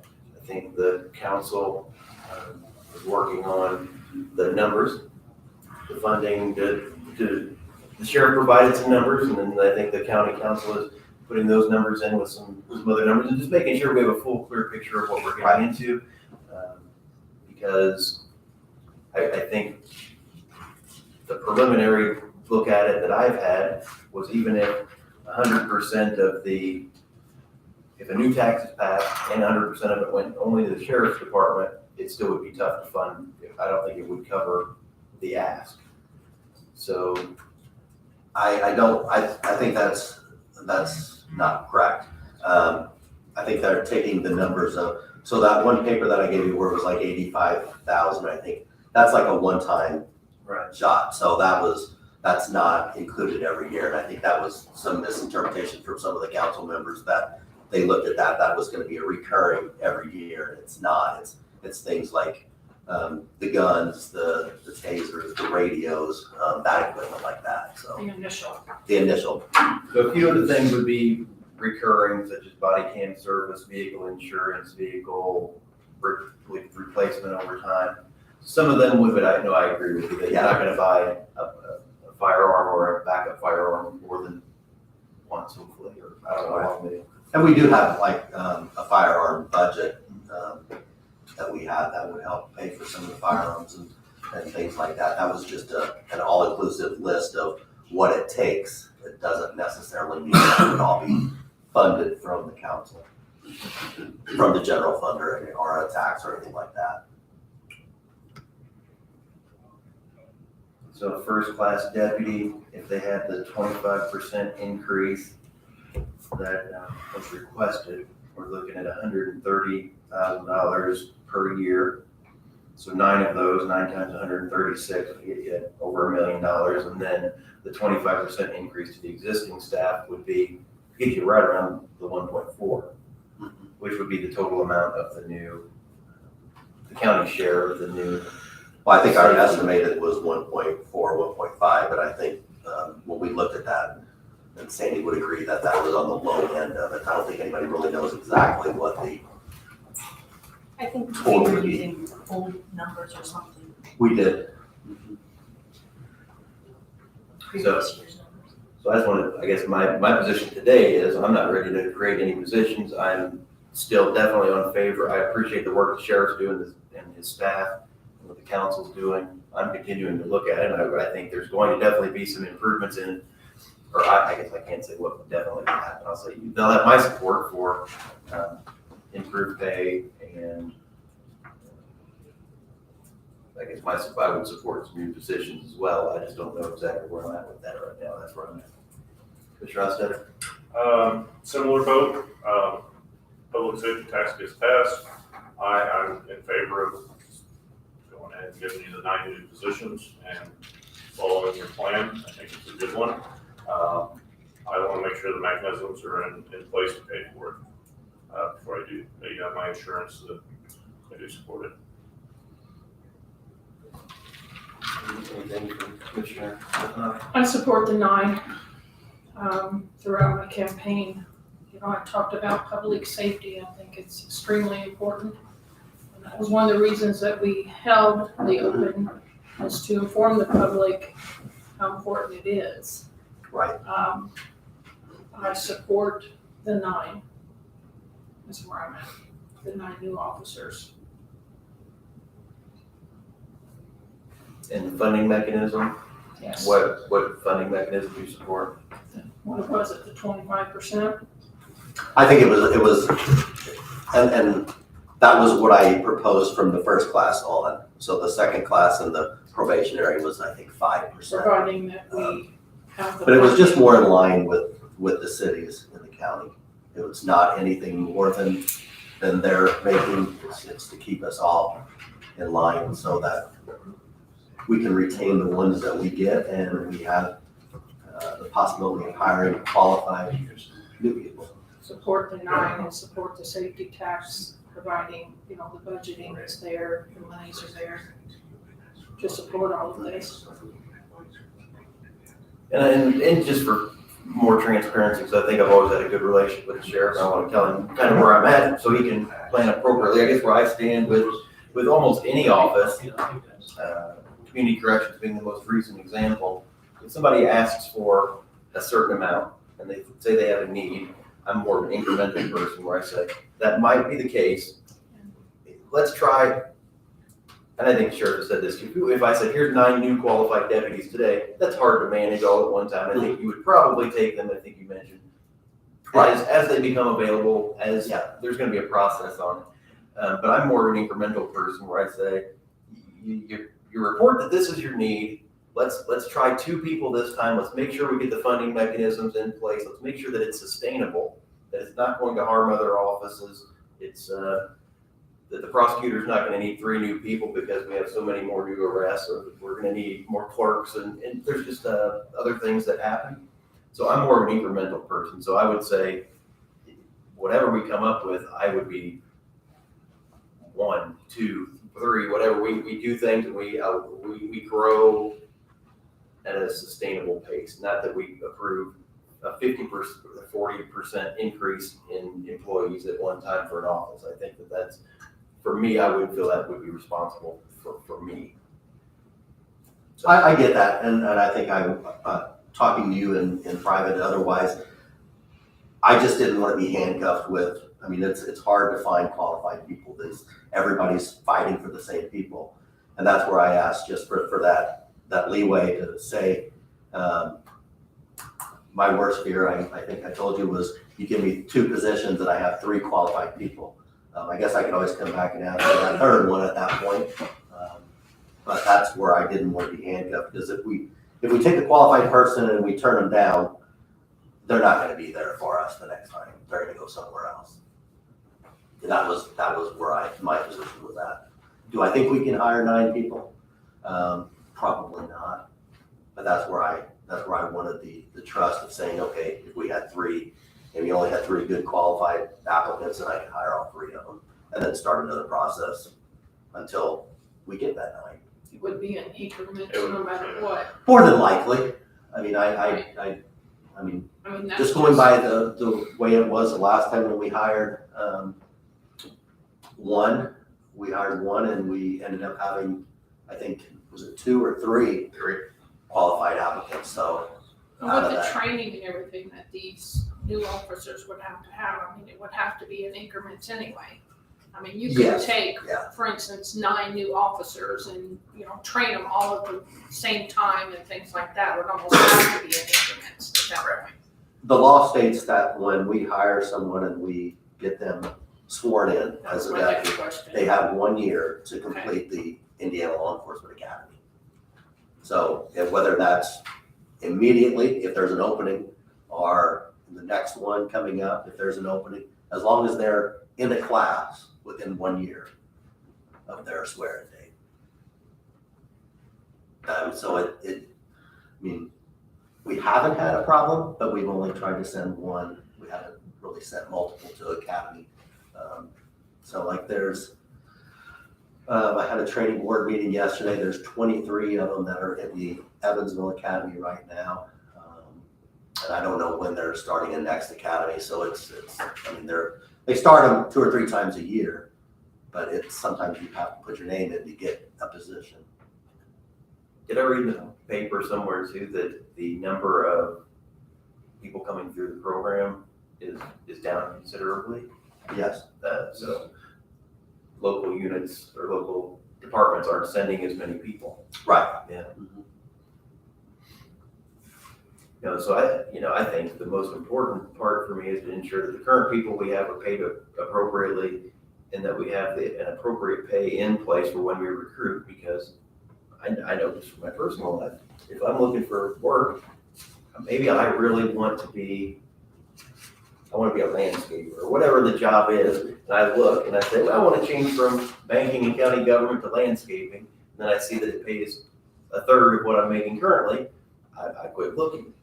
But if that same job paid appropriately, and I know that up front that I'm going to have that wage and I'm going to get the pension and the different things, you're going to attract a different level of people. Right. So, like you said, if Huntingburg's paying $10,000 more, and I want to be a law enforcement officer, maybe that's the place I'll look first. So that's kind of where I stand. I like the idea of getting the pay in order and making sure that we proceed methodically of growing, at a pace that's sustainable. And the other thing that I like, just for our board's sake, is we just passed an increase in income tax 2 or 3 years ago. And I want to, another thing I'd like to do is implement that before, get that money in place and spent and see what we can do with that before we saddle the taxpayers with another 0.25% on their income tax. So those are some of the thoughts that have gone through my head. I don't think I have anything else. I don't disagree with you about the tax. I mean, if there's a way we can do it without that tax, that's definitely favorable. As far as incrementally, I agree with you that the pay needs to go up first. Is there a plan that we could institute incrementally? For instance, if you wanted to hire 3 people immediately, could we make it to plan that we're gonna hire 3 to 4 in year 1, 3 to 4 in year 2, and whatever the remainder is in year 3? Would something like that work? I think we could probably talk about that. I mean, if that's the case, obviously I don't know where we're going to be in year 3. So I'm looking at year 1, this is what we need. In year 2, it might be another need. So again, I think it all goes back to that point where Nick, it was, if we say 3 and I got 4, I would like to hire that 4th. Right. I guess my thought is if you put in, you had 3 open positions, you put the ad out, that you've got 3 open positions, but you get 4 qualified candidates, that we would give you the leeway to go ahead and hire those 4 in year 1 instead of 3. Sure. But to plan on 3. Sure. And then the same for year 2. So if you ended up hiring 4 in year 1 and 4 in year 2, well, you're only gonna hire 1 in year 3. Whereas if you do 3 and 3, then you're gonna hire 3 in year 3. Right. But just to kind of, I guess, lay out the increment, go ahead and approve the 9, but ask that the plan be to do 3 or 4 per year for 3 years. And for what you're saying, that might be what happened anyway. Right. That might be what happens Because of the anyway. training. Yeah. Because I seriously doubt you put an ad out for 9 open positions if you get 9 qualified applicants. I'm not going to argue with you. So as far as the tax, the county council, this will go to the county council. How do they regulate as far as a safety tax? Who gets what? The county council cannot single-handedly pass that tax. It would be on our county and cities. The towns and cities actually have the majority in this case. So if the county wished to implement it and towns and cities did not, it would not pass. If the towns and cities wish to implement it without the county support, they could do that. Mr. Schneider, have you looked into this? I think maybe has anybody reached out to you to, because isn't there a local tax board? There's a tax board, yes, but again, no one's approached me on this at all. What I know is from prior things that we've done, like when we brought up the CNR, but that was specifically for the county itself, for the construction of the jail and Right. corrections. I think the last time the edit was ever addressed was decades ago. Does that sound right, Sandy? Not to put you on the spot, but Yes, that's correct. Well, I thought maybe over the last 6 years, we probably talked about it, and that there was there was, two representatives from each unit, and they were laid out of who those were, and how, basically how this would work out. there's a board that determines that. There's a percentage breakdown based upon the populations. And the only conversation that I recall is when we were considering, the county was considering the CNR tax was when I believe this city of Jasper came in and suggested instead of that, why don't we do one that would be countywide for all the municipalities to share in that versus a specific CNR tax. Right. But again, that was at one of these meetings and potentially also at the county council meeting, if I recall as well. So I guess I would ask that you maybe come in next meeting with who are our representatives of the county, or how that works, I guess, just the process of it. Because I don't know if it's one councilman, one commissioner, or if it's. If I remember correctly, I could be off, it's the council has so many shares of the vote. So like our council could have 48% of the vote. But The they would city vote, could have they would vote as a body. Right, as a body, it's And not if it one passes individual. them, then more or less that's like a proxy vote. And that was my understanding. So Mr. Kleesner could go to a meeting with the city's representative, who, he's worth 43 votes, there were 20 votes, that person's worth, right? If you come together, whoever has the majority could pass the tax. I think, is that what you're kind of getting at? Yeah. Right. A pro rata distribution of votes. It's based on our population, so. That Voting 43%. shares. Yeah, They're not 43% shares, of the but- population, 43 would be the county. Electoral. That's actually. Maybe that's better.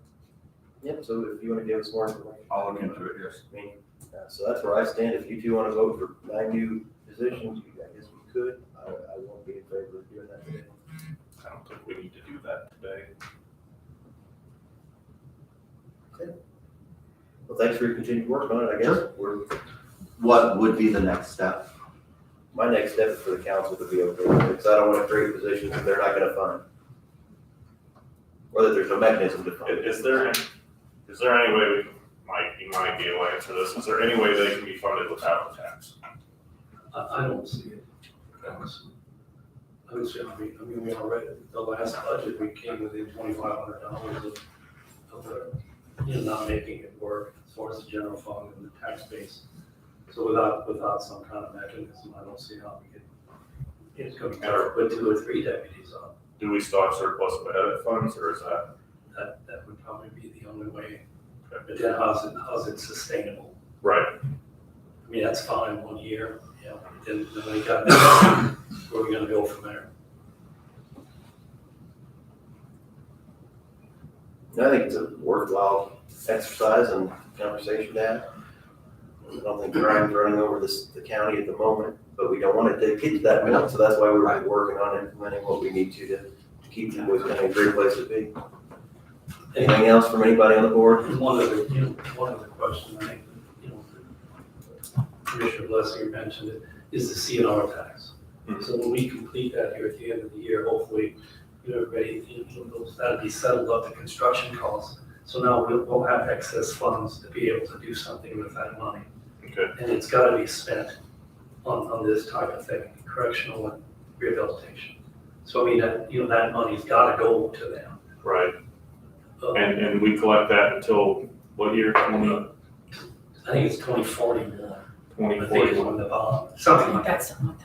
2041. So I guess my thought is, if we can put off passing that public safety tax until 2041, because we've got a mechanism to pay for it, yeah, let's do it. Well, the bad thing with that is there's not enough, even in that, if we use 100% of it towards the sheriff, that it would cover it. And I think you also have to look at the public safety taxes as public safety. It's not a law enforcement tax. So that would help your prosecutor's office, your It's corrections, just not your Yeah, department, and that's what I asked. 911 dispatch and all that stuff. too. Who's gonna regulate as to where that goes? The county council, Yeah. or Your council. the council members, yeah, and Okay. each. That's why you really need to have a plan. Like right now, we have an edit plan, we need to have a public safety plan. Out of every dollar, there's 100 cents, and eventually there's not left. So every time we add even a portion of a percentage in tax, we're taking out of that. And eventually it's we can't keep going to that cookie jar. All right, thank you, Sheriff. Thank you. Okay, so I think we are at the portion of the agenda that we are in some discussion items. The first item on the discussion item is the Veteran Service Office request. I went and visited with both of the staff members there, Susan and Rebecca, after our last meeting. And I sat down and talked with them for about an hour, and I'm still pretty impressed with the work they're doing and the volume that they're going through. One of the things we discussed was having them close the office to the public for the week of March 20th. And the reason for that is she spends so much time on each file and each person that comes in that basically she's at 53 claims right now that are stacked up that she needs to process. And by not taking any appointments that week would give her time to process those claims and additionally be able to train Rebecca, the new assistant in there. Because when you've got, basically Rebecca is just a gatekeeper right now, keeping people from bothering Susan while she's working with a veteran. When they made the request to me, I said, I think it sounds reasonable. I said I would definitely bring that to the board here for your consideration. The argument that is against it would be, well, no other office gets to close. You know, when they've got a lot of good work, they still have to meet the public. So that's the other argument on the other side of it, I suppose. But I think they're kind of a different animal there because 90% of what they do is appointment based. Veteran A will come in at 9, veteran B will come in at 10:30, and they'll fill their day in that way. And the need for foot traffic is kind of limited if it's managed appropriately, because then people can just come in when they are getting served. So I guess as I considered it, it seems like it's a reasonable request. What do you do with the people who do come in and just walk up? Because I know it's happened in the past where somebody walked in and they're closed. What And hours then of they, operation? and then they come over and they say, there's nobody there, what do I do? I mean, there'd be a sign on the door that we're closed this week for training and whatever, and call this number and leave a message, and we'll get back to you. That's Thank you, Tom. how we got. That's how I would do it. I mean, that's what, like she had one day where they're out of the office for a training they gotta go to in Indianapolis. They put a sign on the door, they put a out of office thing on. And I would argue they're still doing their job, they're just not taking appointments. It's not like they're taking a week off. Right, the office isn't closed. Right. It's closed to walk-ins. It doesn't do much good to take a whole bunch of appointments and not finish their claims. So, you know, I think it's a reasonable ask that they need to get. We just want to know what to tell people because they come up to us. You know, and I know, and I had that conversation with them too. I said, Sandy's office is gonna be involved in just about anything that happens. If for no other reason, then you're the first office that people will come to. And so every time she has a request, I always say, let Sandy know, put something on your door, put it on Facebook. Because we wanna give people every opportunity to know what's going on. So are they open Monday through Thursday now? I mean, she's increased to 28 hours, so I didn't know if she's open 4 days, 7 hours a day or what, because then she's not for some. What are the hours of operation? It should be Tuesday, Wednesday, Thursday, 8 to 4. I think. But I think when the council voted for these, they increased her hours this year to give her like 4 7-hour days. So I think what she does is this same kind of thing on either Monday or Friday. The reality is, I think she's working a lot of hours that she's not turning in, and that's not sustainable, and I told her that that's not expected or legal. She shouldn't be doing She shouldn't be doing that, so, the nice thing about Rebecca is Rebecca will say, it's 4 o'clock, you're going home. Mhm. Right, so we don't wanna, she's doing a great job, we don't wanna burn her out and have Agreed. no one to do the So work. what week are you talking about? This will be the week of March 20th. So I guess we've had a discussion on it. I'll make the motion that we allow them to close the office to the public for the week of March 20th, for them to work on claims and training internally. The office will remain open for internal work. That'll be my request. Any other discussion on the motion? What were the dates again? I'm sorry. It'd be March 20th that week, so it'd be just the Tuesday, Wednesday, Thursday of that week. Thank you. You're welcome. All in favor of the motion, say aye. Aye. Aye. Anyone opposed? Motion carries. Okay, Jasper Planning Commission appointment, we've had, some names put forward, we've had some volunteers. Is anybody prepared to put anyone in that place today? Or suggest a person? Better not. Commissioner Stephanoff? Jimmy Corbett, that would be a suggestion. So have you talked to him? I did. And I thought you said you had. We could not appoint him today because he's not. Not ready. He hasn't agreed to do it or not do it? Right. So I can talk to him. I gave him some information on it. He'll consider it, that he's got kids, he coaches. He's busy. I can't claim he's gonna say yes or no. And I didn't write down the information, but what is it, Mr. Schneider, what is it, the one Wednesday a month? One Wednesday a month, yes. And is there a lot of work outside of that Wednesday? As much as you want to put into it, but not necessarily, no. And one of the meetings usually about 30 minutes. The meetings themselves, but they piggyback following the Board of Zoning Appeals. So sometimes, Sometimes those can run longer based upon the topic at hand, gotcha. but again, And that's, you're on that, no, Dana's on that board, is she not? we are actually both on that board, Okay, so Zoning appeals or the planning board? planning commission. I looked at it twice, I think I noticed that. She's a park board appointee to it from the park board. So, Mr. Nowotarski said he would do it, and we've had about 6 other names put to us. So I don't know that it's gonna be critical. Is it critical, Mr. Schneider, that we appoint someone, have someone representing us today? Not speaking on behalf of the planning commission, but as a member of it, I think you'll be fine. You don't need to make an appointment today. It's a large board, quorum's a majority of those members. It's not a board of 3. And is Angel, do we have 2 appointments? Or the He last, totally appointed Glenn Pearson as correct, vice. yes, Mr. Pierce. It has not been updated on the city's website. All right, that's where I noticed it. So Mr. Pierce has been attending regularly, does a good job, good contributor, so, since late last year, he came on.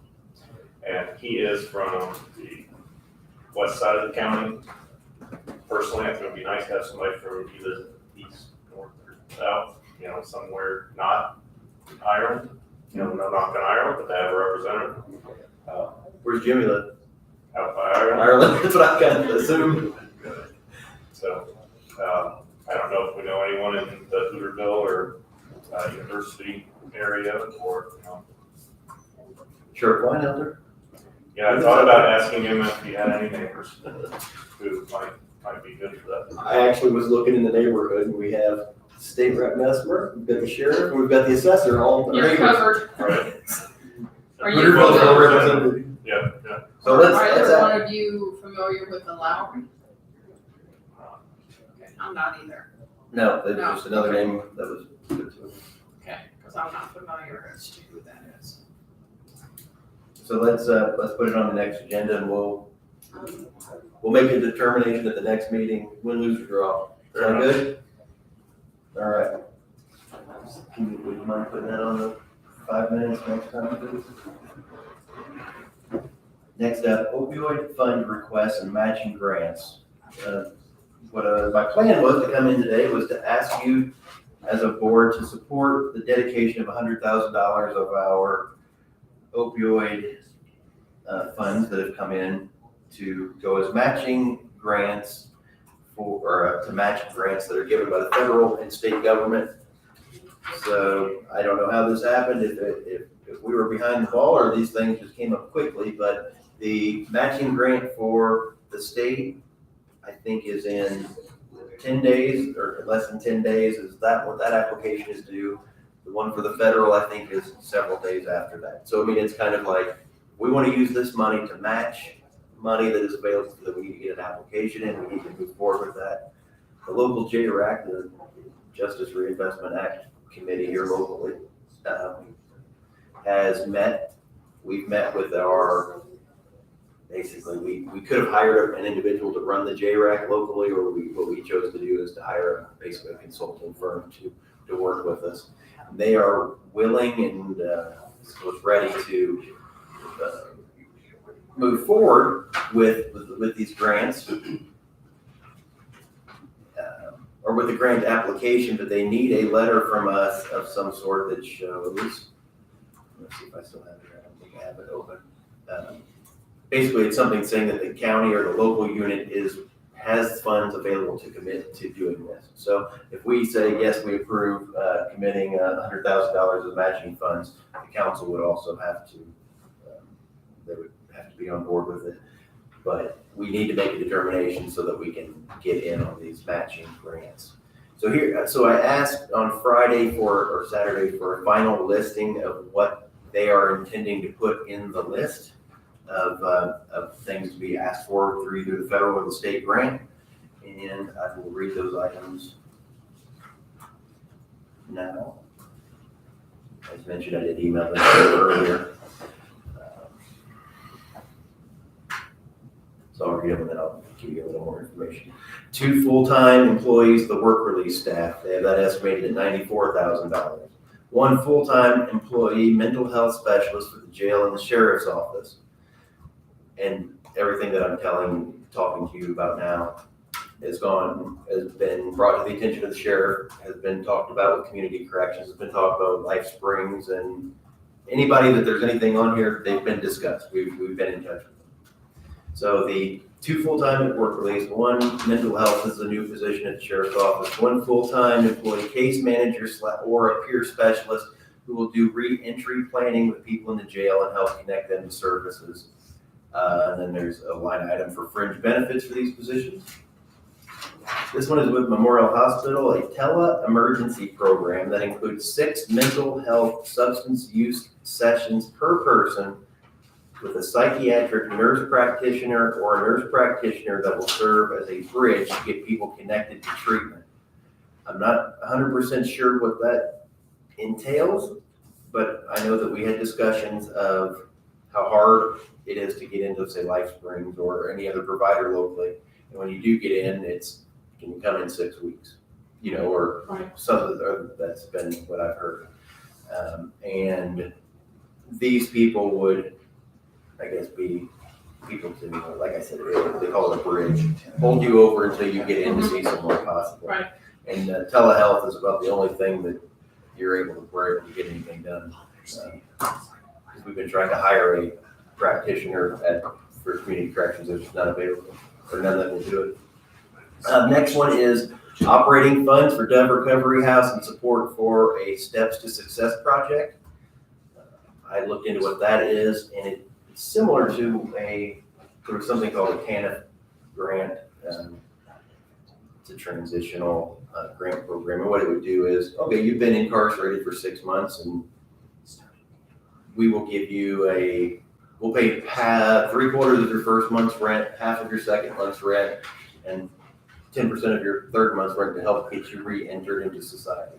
Or that was just one option, one thing. Or if you need something else to help you get your feet on your feet. Because the picture you see in a movie of a guy getting out of jail after 10 years, and here's your suitcase that you had 10 years ago when you came in, good luck. That leads to people going back to their old places and playmates and not being ready to re-enter. So I think that's kind of what Dove Recovery House is wanting to implement with their people. If you've been in the Dove House for 6 months, and now it's time to go back out and enter yourself. This is one way that would help with that.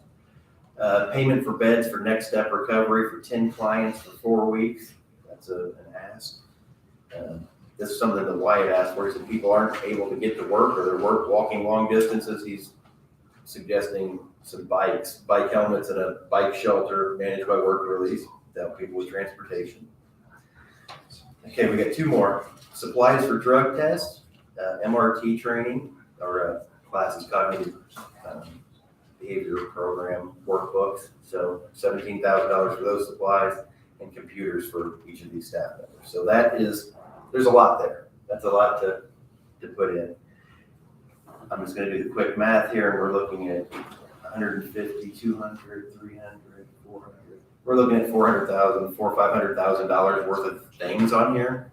So our request would go into supporting these, and anything over the 100,000 would be what would be requested in one of those 2 grants. So my question was, back to our consultant, her name is Lena, with Community Solutions. So I told her, I'm looking at this for the first time. How will these positions be funded in year 2 and going forward? Because I don't want to, like always, we don't want to give Wyatt 2 positions and then in 2 years say, they're fired now, you don't need them. If they need them on day 1, they're going to need them. And so what she responded was, the funding is for a 2-year period. So we will ask for money for the 2 years. So that gets us from 1 year grant to 2 years, that's something. The items that are ongoing costs are also in the federal grant that we're granting. Dove House said they were good if funding ends after this grant period. They just need funds to get it up and running. The ongoing cost would be the work release staff and a clinical person for the sheriff. So those 3 positions. We would need to start on a sustainability plan for those positions immediately. There is not an expectation that the county would continue funding after this initial commitment. There's not an expectation, but I have no idea how they're going to come up with $200,000 a year after that to fund 3 positions.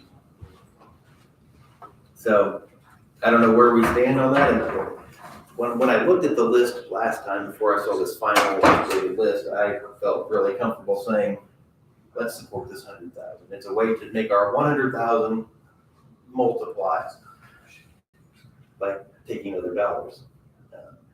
I was completely okay with it. Now that we're, according to this, we're agreeing to add staff and those kind of things. You're giving, taking away. So anybody have any feedback on this? Or I mean, the other way we could look at it is say, we may be leaving money on the table by doing this, but we could say, we will approve everything other than the new employees. In other words, we could support the telehealth, the operating funds for Dove, the Next Step Recovery, the bike ramp and drug testing and things and workbooks. We could do those things, but not the staffing. Plan on eventually adding the staffing at Work Release? Remember how we did that incrementally? He said that they needed 4, but I don't think he was being disingenuous. We gave them the 2 and they're doing much better. Does that mean that they probably would still like to have more people? They probably would, but. So I guess my thought is if we could add those 2 positions and have the first 2 years paid, that's a bonus to us. And if we were gonna add the positions anyways, we would just take the money for those first 2 years. Absolutely. If we have. So this again goes back to the thing we're talking about with the sheriff. There's only so many slices of the pizza. So I don't want us to commit to something that we can't do.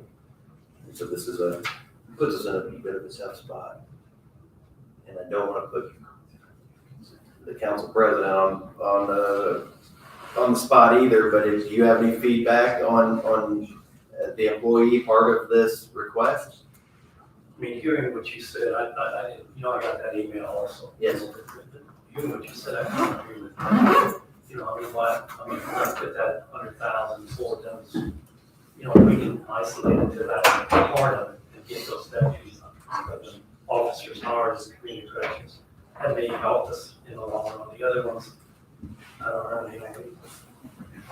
I mean, that's my point. I mean, pay those two positions because they're gonna need them. Can they fund them with their project income? I don't know that.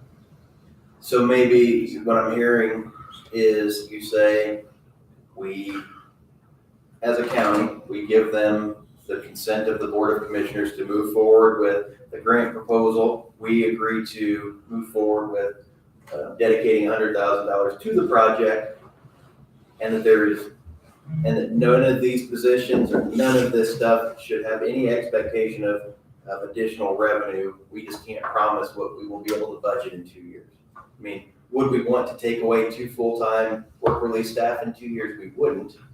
But I want to set the expectation that really even but going out 2 years with money is risky because we don't know how things will change. So would that be a fair way to position us? It seems like it, because they are restricted funds that we're using, right? I Yes. mean, that's what we're thinking here, so we have to use it, like, the next step, recovery and all that. I mean, that would be a good use for that money regardless, wouldn't it? That'd be my opinion. I don't know, I think if we could, get 2 years of paid, 2 officers paid, do we have to support the other one? We don't need, for the sheriff's department there? That's what I mean. And maybe we'll get the person out there and it doesn't work out, or maybe he loves it. But eventually we're gonna have to pay for it if we want to keep You it. see, that's fine. We can't isolate our decision. We have to go through the whole group there. No, I think we could say, the only thing we want to do is support Dove House, and that's the only thing Support that, community corrections, I'm saying, with the 2 officers. That's all we really want to do with that money. Can we do that? you mean out of this list and how we ask for grant money? Yes. I guess, yes, we could probably take any of these piecemeal that we wanted. But I don't know why we would ask for that one and not the other one. Okay, well, that's. I guess my thinking on it is this, that it would be one thing if they said, we need you to put 20% of a match, but in this case, there's no expectation of a certain level of a match. So if we put in 100,000, that just is what we are. We could put in 10,000 if we had uses for this other 90. But I think $100,000 seems a substantial investment, and it may make our grant application stronger than another unit that puts in 20. Like, does that make sense? Yes. Because a lot of these grants will say, you need to put 20% down. So if we had a $500,000 ask here, they would want 200 or, 20% of that, 100,000, which is kind of what we're doing, but it's not required. I guess my suggestion would be that we move forward with this as listed, and we set the expectation that there should be no expectation for anyone to expect county funds, because we may or may not have them in 2 years. So again, it may be a Band-Aid to community corrections if the money isn't available in 2 years, but I don't like doing things that way, but when you're getting free money, Yeah, exactly. that's kind of what we're doing. Well, I can change in 2 years too. Anybody on board with this, Or or on board, I think I agree. it's the best for the situation as it's outlined? So I'll make a motion that we give support to the state opioid match request as I've read here today. Second. Any other discussion? All in favor of the motion, say aye. Aye. Aye. Anyone opposed, motion carries. So Sandy, I'm gonna forward Let's this to see you, what kind of grant is, because I don't know anything about this grant. so this way you'll have the Until list. now.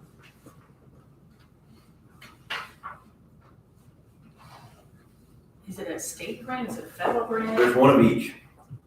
So if my understanding right, they opened these grants up the 1st of February, and you had till the end of February for the state one, and I don't know when the federal one opened up, but they didn't give a whole lot of time. And I sat through a Zoom meeting So- webinar thing about it, and it's just like, here's what we're doing, basically get it done quick.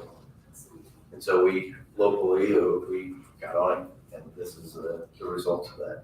Well, I know that White asks us some information on different things, but exactly the grant name.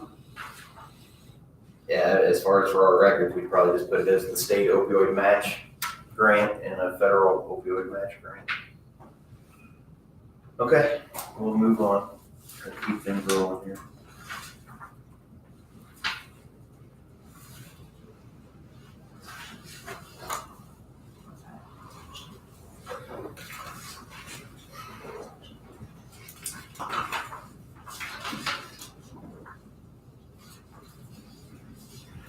So you didn't say a specific amount, just a, $100,000 is the request. To come out of our restricted opioid fund. So at this point, we are just we're affirming our support. If the grant came back and they said we can't do it, or we don't get the grant, then I guess it would be, we just kind of kill whatever we were doing and we'd start over. Commissioner Hofstadter, do you have anything from the last couple of weeks you'd like to bring up, or? I do not, we haven't had.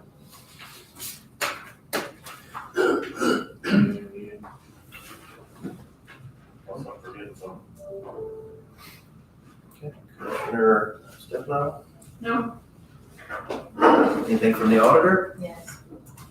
Are you prepared to move to? I have surplus items, there's a table in the prosecutor's office. And then there's 3 blue chairs from the conference room that were illegal, had 4. Unsafe. They were, yeah, they were unsafe. They had 4 pedestals instead of 5, so they were a tipping problem. So those, and then, I don't know, I have the Veterans Service Office desk, but I don't know if that's, Still in the office, because I asked where the desk is stored and if someone took it. So would you be, I think she sent us photos of it. she sent photos, but I don't know where it's been or if anybody responded to her. But I mean, we haven't sent it out to the employee list, have we? Yes, Susan did. Oh, okay, I didn't, I thought it just had you and I on it. Oh, well, maybe she can. I think maybe she was she didn't directly ask, but I think maybe she wanted you to send it out. to Oh, see, when I see everyone. those, I think it went out to everyone. I think that one just had our names on it, so let's hold that item. And three chairs downstairs and a table up here. I think those chairs we don't want to keep, and the table has been emailed out to the other offices to see if they want it. I would be fine with declaring those 4 items surplus. Does anybody have a different opinion? I'll move that we approve disposing of the 3 chairs and the table as Scott sees fit. All in favor, say aye. Aye. Motion carries.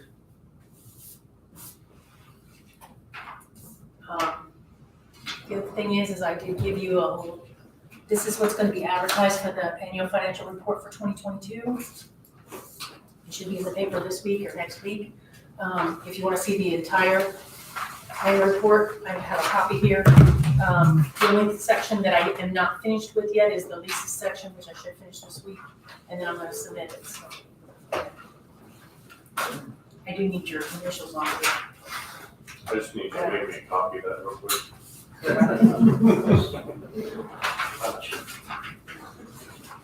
I just have to We'd have to present adjust the budget. it at a meeting, so. I think she wants us to initial that. I have questions on it just because I don't know what some of the stuff is, but I'll set you up on that after the meeting. Nothing, I don't see anything that needs to be addressed publicly. I don't think.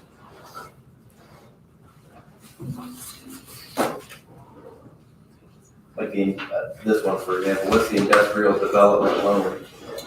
That's a loan we've had for my time, and it's still sitting there. What do you mean, somebody loaned it out? We still, it was money that was given to us for, God, I don't even remember. It was before my time. We've had it, we keep investing it, and we were gonna try to use it when we cleaned up Jasper desk or Wood products. wood products, and then we couldn't use it for that purpose, but it's still sitting there. So do we know what purposes we can use it for? I think Art tried several times. What about Art Junior? Well, Art, you Junior, can try junior. too. We just keep investing New in Art. you can forward me the information, I will look into, and see if I can come up with any plan. So that's what that is, and we keep reinvesting it, So there's several things like that. When I went down this, I'm like, what is this stuff? And when there's money sitting there, why not invest it? It's taxpayer dollars most of the time. Why not put it to use for the taxpayers? We could. Well, probably has strings to it, I'm like sure it our does. CBG money did.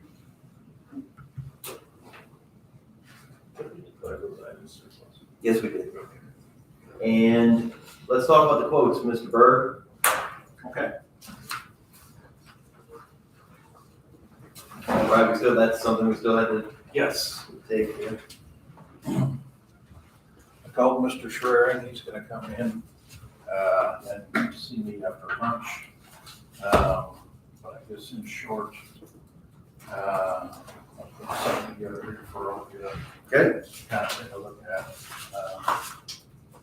This is, was it, everything is good on the Schraring quote, so we can have this here expenditure for the construction and materials for both the office area and the break room.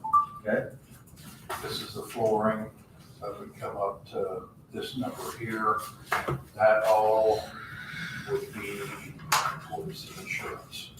We've got some desks, this desk and a few of the things where that's gonna go in here as well. I think the stuff that would be uninsured would be the electrical quote, and all of the ceiling rates, so that's around 25,448. So you think this will be covered? This needs money?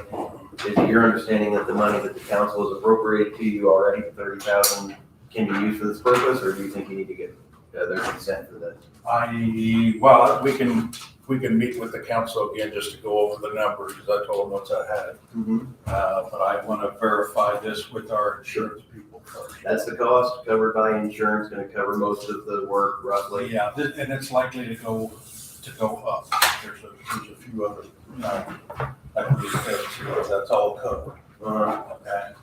I think we've got a few things here that need to go in there that we don't have numbers on yet. It's just small items. So he's saying, I guess you can, if you want to tell both of them the same thing you just told me between them, okay? No? Yeah, right now, this is gonna be the cost of the two places back together, the office area and the break room.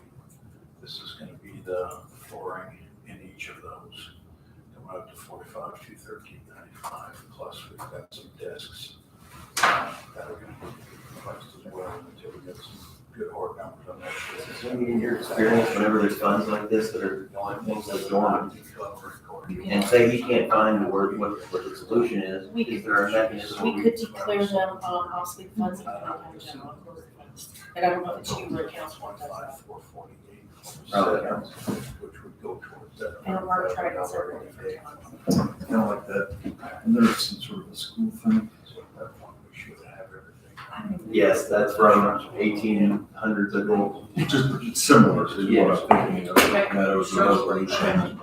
For what I'm I understanding. don't know if we were given the money This is for where I feel we're gonna be. something. The insurance hasn't seen any of these numbers. It's been so long since we looked at it. Well, it's just the Jasmine Wood thing.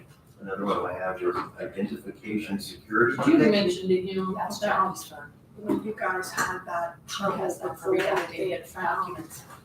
I guess you I had don't think that's an another obstacle. damage from before up in the ceiling or something. Did you mention that to him as far That's as? redacting service. This was from previous, did he have any comment on that? Exactly. Cover this event. So, Any compensation at all? Some of them from- not thinking that they're dead or That's anything. unfortunate because, you know, was it, you know, What about platinum? that's. We use that when we do our rate for Yeah, we'll pull all the, high. Get the flashlights on the hats, and that's all you need. For what? I'm sorry. Oh, You don't wanna know, yeah. get the lights on the hats. We'll just run that generator. Yeah. Just out of curiosity, mention that to somebody that previous, just to see what he says. I mean, yes, you're just now discovering it, but it doesn't hurt. I mean, that's what we pay insurance for.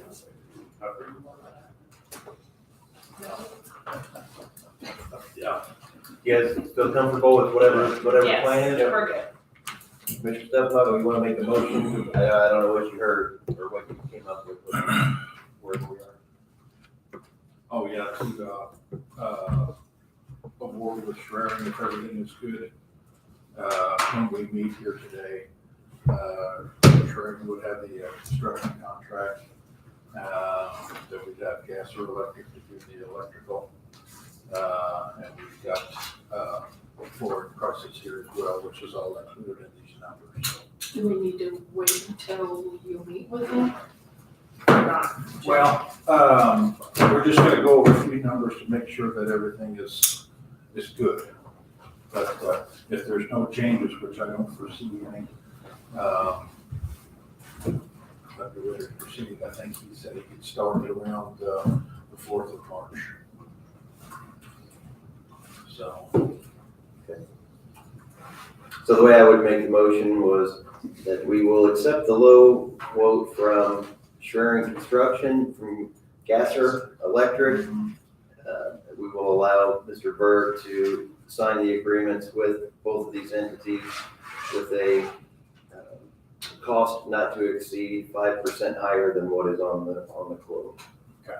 That way, if there is a little bit of wiggle room on, you need some baseboards or you need something that isn't there, but if it's anything of substance, 5% more than that would probably be get you there. If it has to be more than that, you can come back and talk to us again. Up to what? We're gonna accept the quotes from Schraring and from Gasser with, for Mr. Berg to sign those agreements on our behalf with, he has a 5%, That's what. of latitude there to make a determination if it needs to be tweaked slightly. That'll be my motion.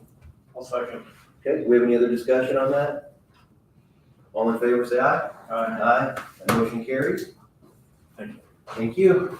Hopefully it all comes out. Okay, we talked about the climate plan. We talked about just about everything on my list. You have something else? No, that's all I have. Mr. Schneider, do you have anything this time? No, still waiting on my last page for my deed. Ironically, from the only individual that lives in Indiana. Everybody else got back to you? Yes. Okay, I'll ask again over here. Anybody, anything else? The only other thing that I have is the office is finishing up today, the glass goes up. We should be doing the punch list Thursday or Friday. Great. So the project should be finished. So they look complete today? I mean, they were there yesterday doing some of the final, baseboards and trim work. So, anxious to see the glass going in today. So you can have the little metal circles, or Yeah. you're going to have? We're gonna match what is across the hall. And what about the pull down for the, We haven't got shades yet, but that'll come. so is yours going to be a secure pull down, or is it just going to be a shade? They're gonna do shades in both those offices, that's what's on them. All right, anybody have public comment? Hearing none, we'll close the meeting.